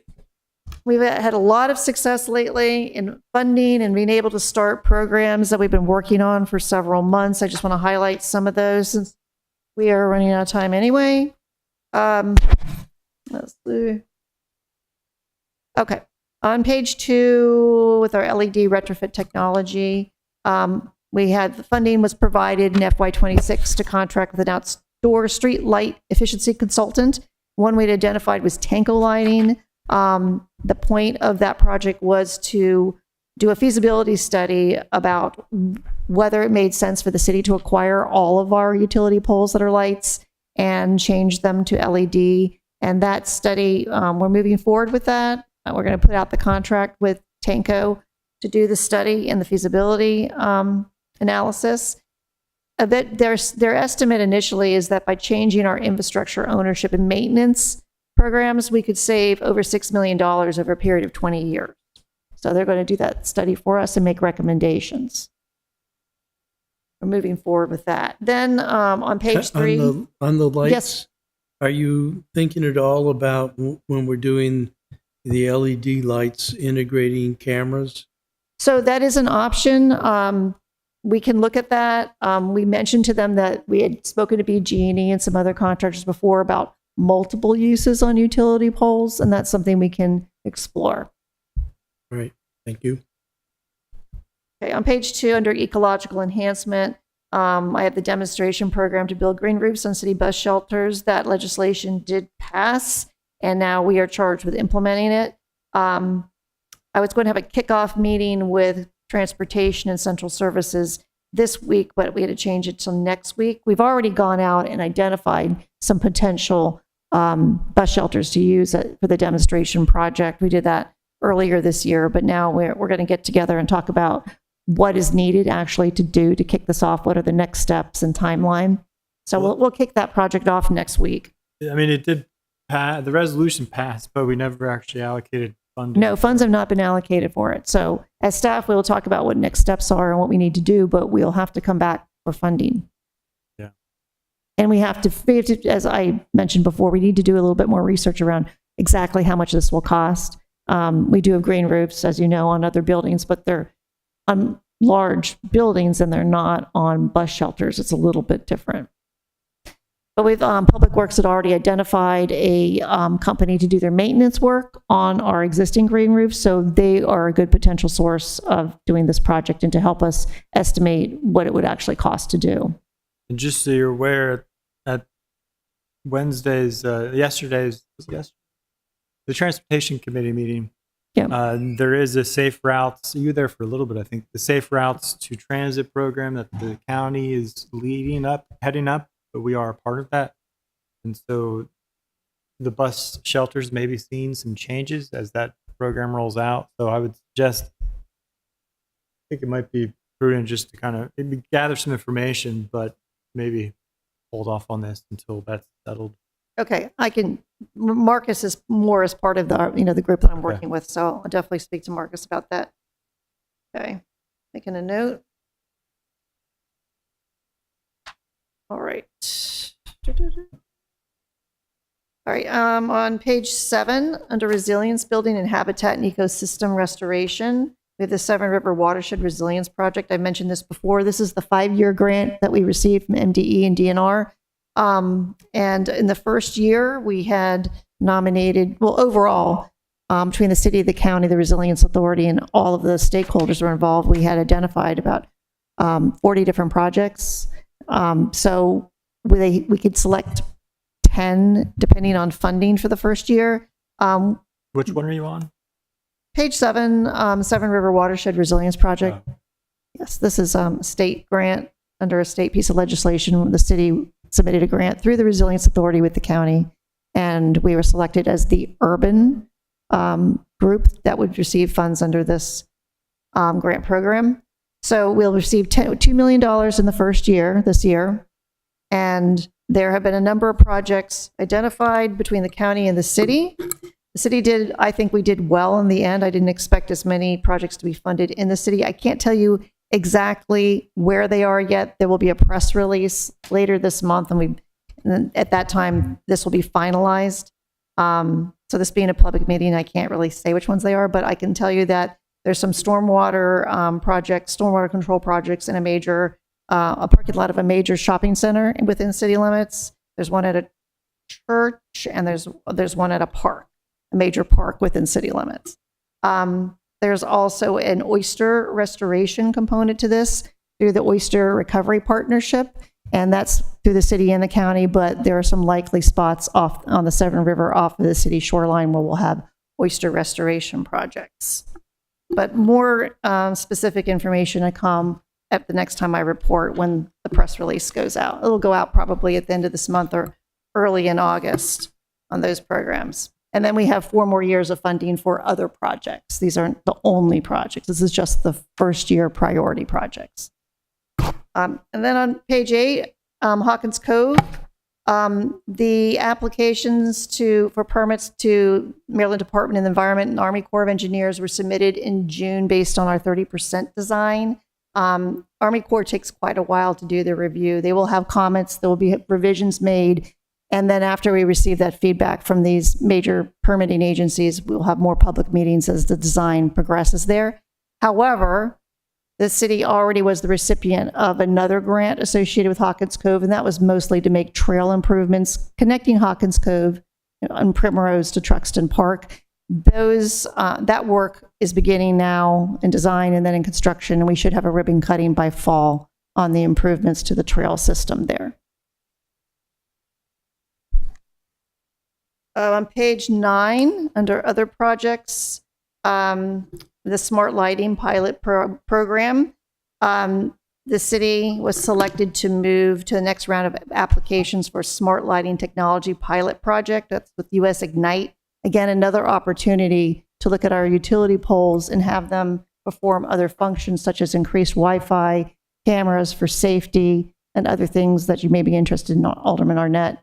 So that's another, we could move on to be selected for that pilot project. And then how that would work is it would be a pilot. And then if the city likes the technology, we would have to purchase such technology. So this is just a pilot project to see how this would work. If the city likes the services, if the residents like the services, and then we move from there. But there's no cost associated with the pilot program. And then I've already mentioned the electric leaf blower financial assistance award. Well, can I, program. on the leaf blowers? Yep. I know we've been having some back and forth with the public and myself and Yep. Alderwoman O'Neill and about some of the enforcement. And just for the sake of my colleagues, I believe the approach that Planning and Zoning is taking is that they are sending notices of violations, not fines, but notices of violations, at least initially to the homeowners, to let them know that they may get fined if they continue to hire companies that use gas-powered leaf blowers. I believe they're still sending notifications of violations to the landscapers when they can.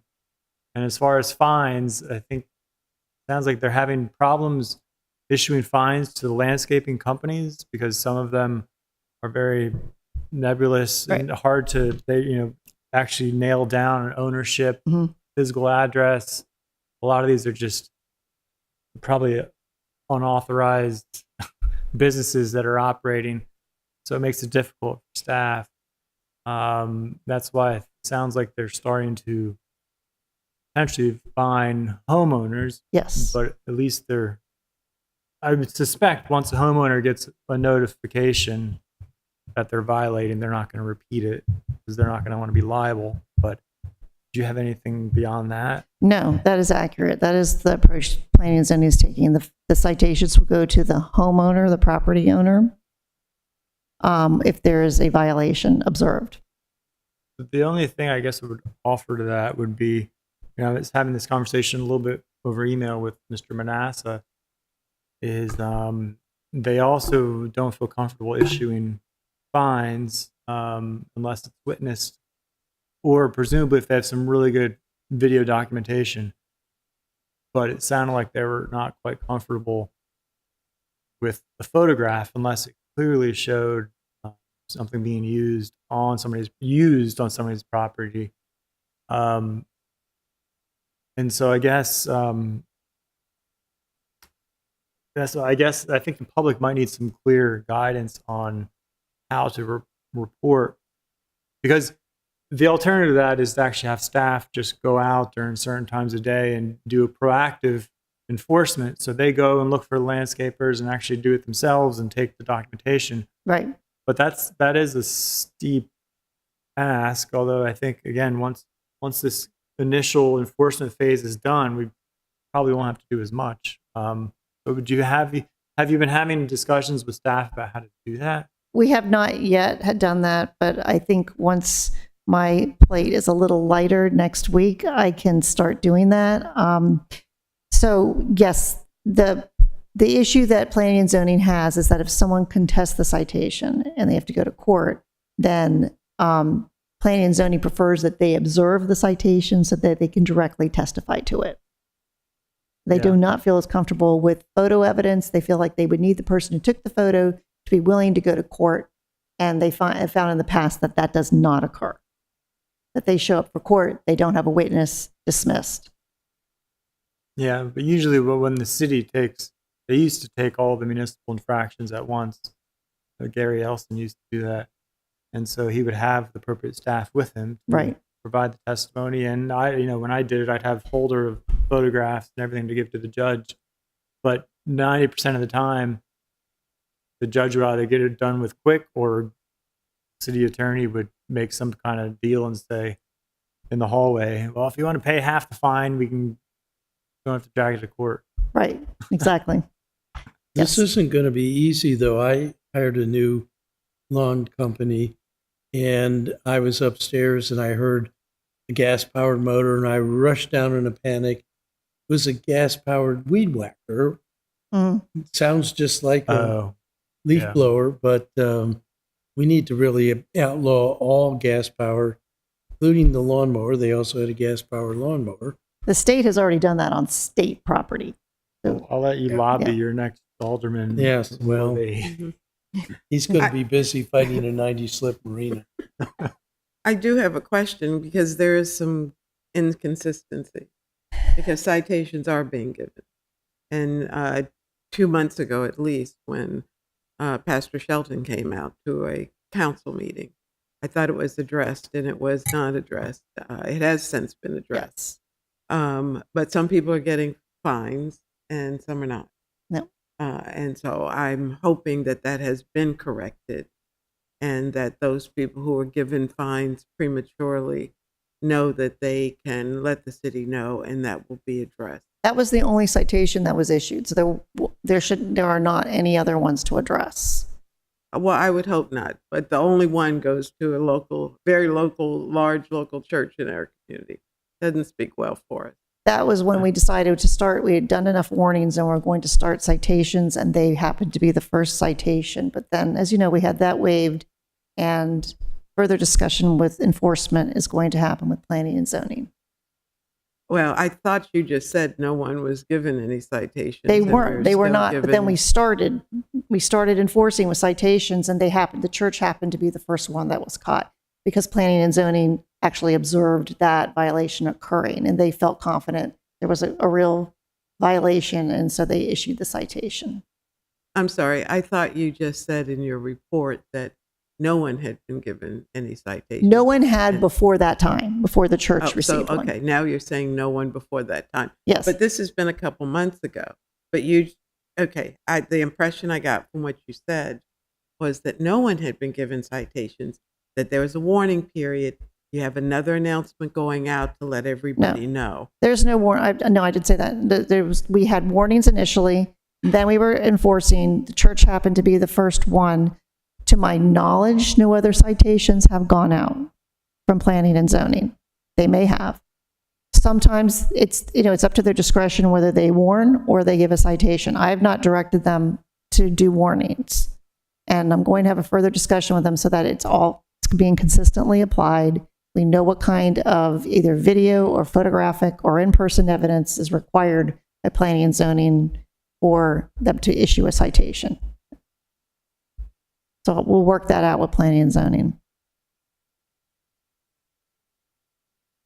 I will do that. Okay, and again, I would recommend to pass along if plans, maybe they're doing this already, but if plan and zoning could at least schedule a few times when they're proactively driving around looking for, maybe they are again, but driving around looking for violations, to try to work so they can document it themselves and try to get action with some of the landscape companies. Yeah, as I said, I will speak to them next week. I Okay. will let you know what we find out from planning and zoning and what they think the best approach is and what we can do to make sure it's consistent. Any other updates you want to? Mr. Chair, I do have another question. Is this enforcement by planning and zoning dedicated to a specific person who does nothing but drive around and look for, No. Mr. Chair? Oh, I'm sorry. Me? I don't know. Yes. I don't know. Because it sounds like it's a full-time job. And once again, we've added new legislation. And I'm sure when I speak to Mr. Jakubiak, he's going to speak to staffing. So, Director Giles, maybe you could share with us then. Is this a dedicated position? It is not. So in the case of the church, they were driving around doing other things. I'm And not so, talking about the church. I'm Yeah. talking about in general. No, in general. because it sounds okay. So there is no dedicated person. This is just another responsibility that's given to an existing staff. that is correct. Okay, that's what I Yep. needed to know. Thank you. I mean, I'd recommend the environmental compliance inspector and public works. I think they should theoretically have enough.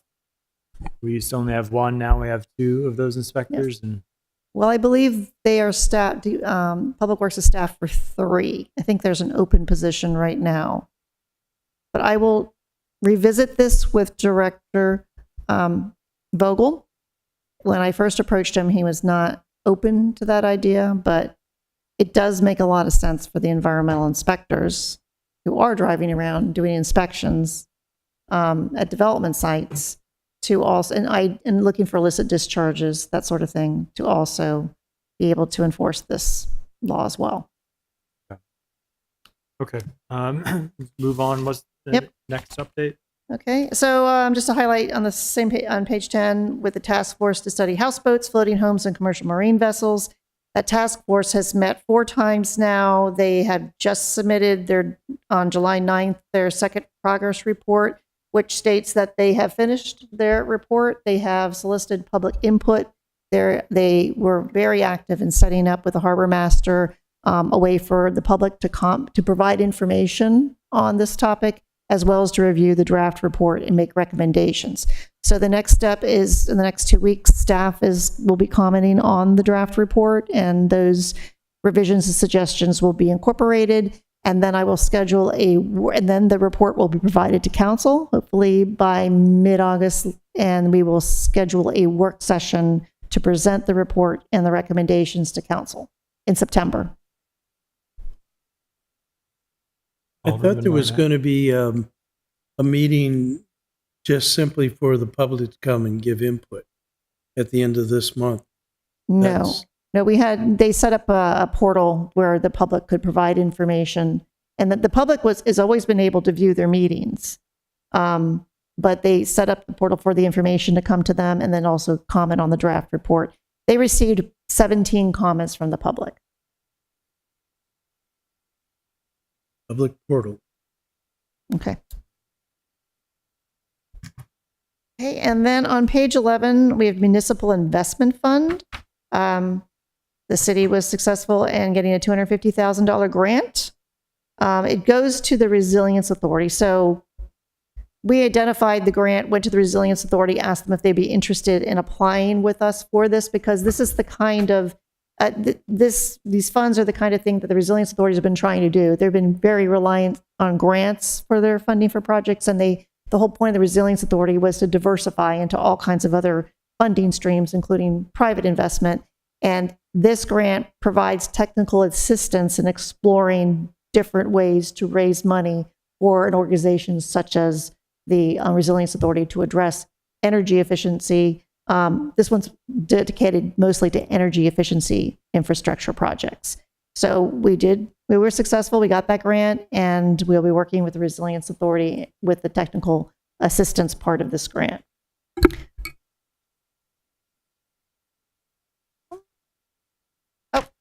Another grant that was awarded to us was a $12,000 grant to hire a consultant for a Resilience Hub feasibility study to see if we can make what they're going to build through the CNI process at Harbor House and Eastport Terrace to make that a Resilience Hub. So that's just technical assistance again to explore that. And that's all of our new grants, which I said, the new grants, that's about 5 different sources of new income stream in the last month or so. So been working hard on that, largely thanks to Dylan. He's been doing much of the grant work. Under public education campaigns on page 13, Dylan has been interacting with Interfaith Partners for the Chesapeake to review their stormwater installations and provide them some support on installations and maintenance of stormwater retention practices.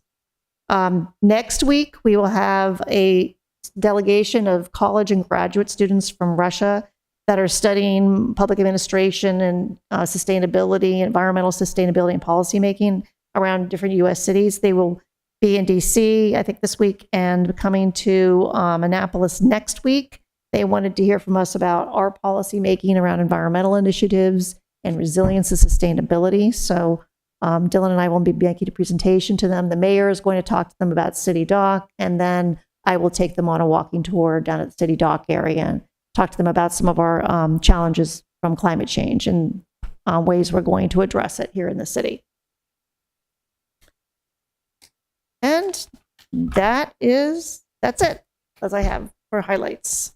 So I've, May I ask, oh, do we yes. still have reusable bags? Yes, we do. We have many of them available. If you would like some, we can get them to you. I would. Okay. Me too. Okay. Yeah. If you want to get some today, we can give some to you today. We can bring some down to your car if you like. Sorry? We can bring some down to your car today if you like. No. Okay. But let us know when you need them. Like we can get them to wherever you need them to be. I just want one for Okay. me. So We I can do do have a that. question though about food trucks. Yep. As you're aware, a year and a half ago, so we passed legislation that required food trucks to be hooked up to electricity. Many of the regular ones are doing that. Like the ones, I don't think they're in my ward, but right on the edge at the Shell gas station there too. I was just at one last night, but they are both hooked up to electricity. But the special events are where I've seen, and based on my understanding, we haven't quite notified. Well, you may have done it by now, We but did. I know there was a period where staff wasn't quite aware of this. So, Mhm. and I know you mentioned you spoken with, I think, the fire marshal. I guess my question is like, how have you had a chance to speak with the electrical inspector to find out how feasible it is for multiple trucks to hook up at a special event and what would be needed for something like Eastport Rockin' or Right. Now, Right, I did not interesting. speak directly to Mr. Pratt about electrical feasibility, but he was consulted with regard to the event, the Juneteenth event, and he said it needs further exploration, that he was uncomfortable putting multiple vendor trucks on a single outlet, that some of our outlets where we were talking about for that event were not powered to support that. Obviously, the vendors that were on the beach didn't have any power source, so we could not require them to hook up to electrical. There were some concerns from the fire marshal about compatibility and support. You didn't want anything causing a fire if it was overloaded and tripping hazard and that sort of thing. So that warrants further discussion with both our electrical engineer, with the fire marshal, and others about what we can do to enforce that law, what we can require, what sort of education, if there's any assistance we need to provide, because we have not provided, like we did with the gas powered leaf blower ban, any assistance for that. Apparently, the initial research that we conducted showed that solar power generators strong enough to power a food vendor truck were cost prohibitive. And we haven't, although the law has been on the books for over a year, we did not do any sort of public education campaign or put any information out about this new law. So I think that needs to be done before we can expect the food vendors to just immediately comply. We need to provide a little grace period. Yeah, maybe one of the new staff could go to some of the food trucks that we know are in compliance and find out how it's handled. And but also, I think when we craft our internal regulation, internal policies, that policy might want to take into effect, take into consideration some of Mr. Pratt's concerns as far as special events, how many food trucks could get hooked up to one outlet, right? And then if there are certain places where we have recurring events, we may need to look down the road and making some capital investment to put kind of like central thing they can hook up. Right. In areas where we do events, we may need to do that. I know former manager Malinoff got something like that hooked up or created in front of Rams, so the big buses can hook up. Right, I saw that, and you see trucks, the big buses plugging in there now. They're more basically that same thing. Yeah, I've been amazed by how many of those buses are actually electric. Yeah, I see them plugged in quite often. Yeah, and I just don't know as far as the trucks that are currently hooked up. I don't know if it's something that is typical. They all can kind of hook up, or if they have to get some kind of retrofit. But in any case, yeah, you do certainly have plenty of work for your new staff. I do. All right. Anything else? Any other questions for Thorough as Deputy always. Manager? Thank you. Okay. Thank you all. I think that concludes our agenda. Anything else for the good of the order? Mr. Dinner's just here to be entertained.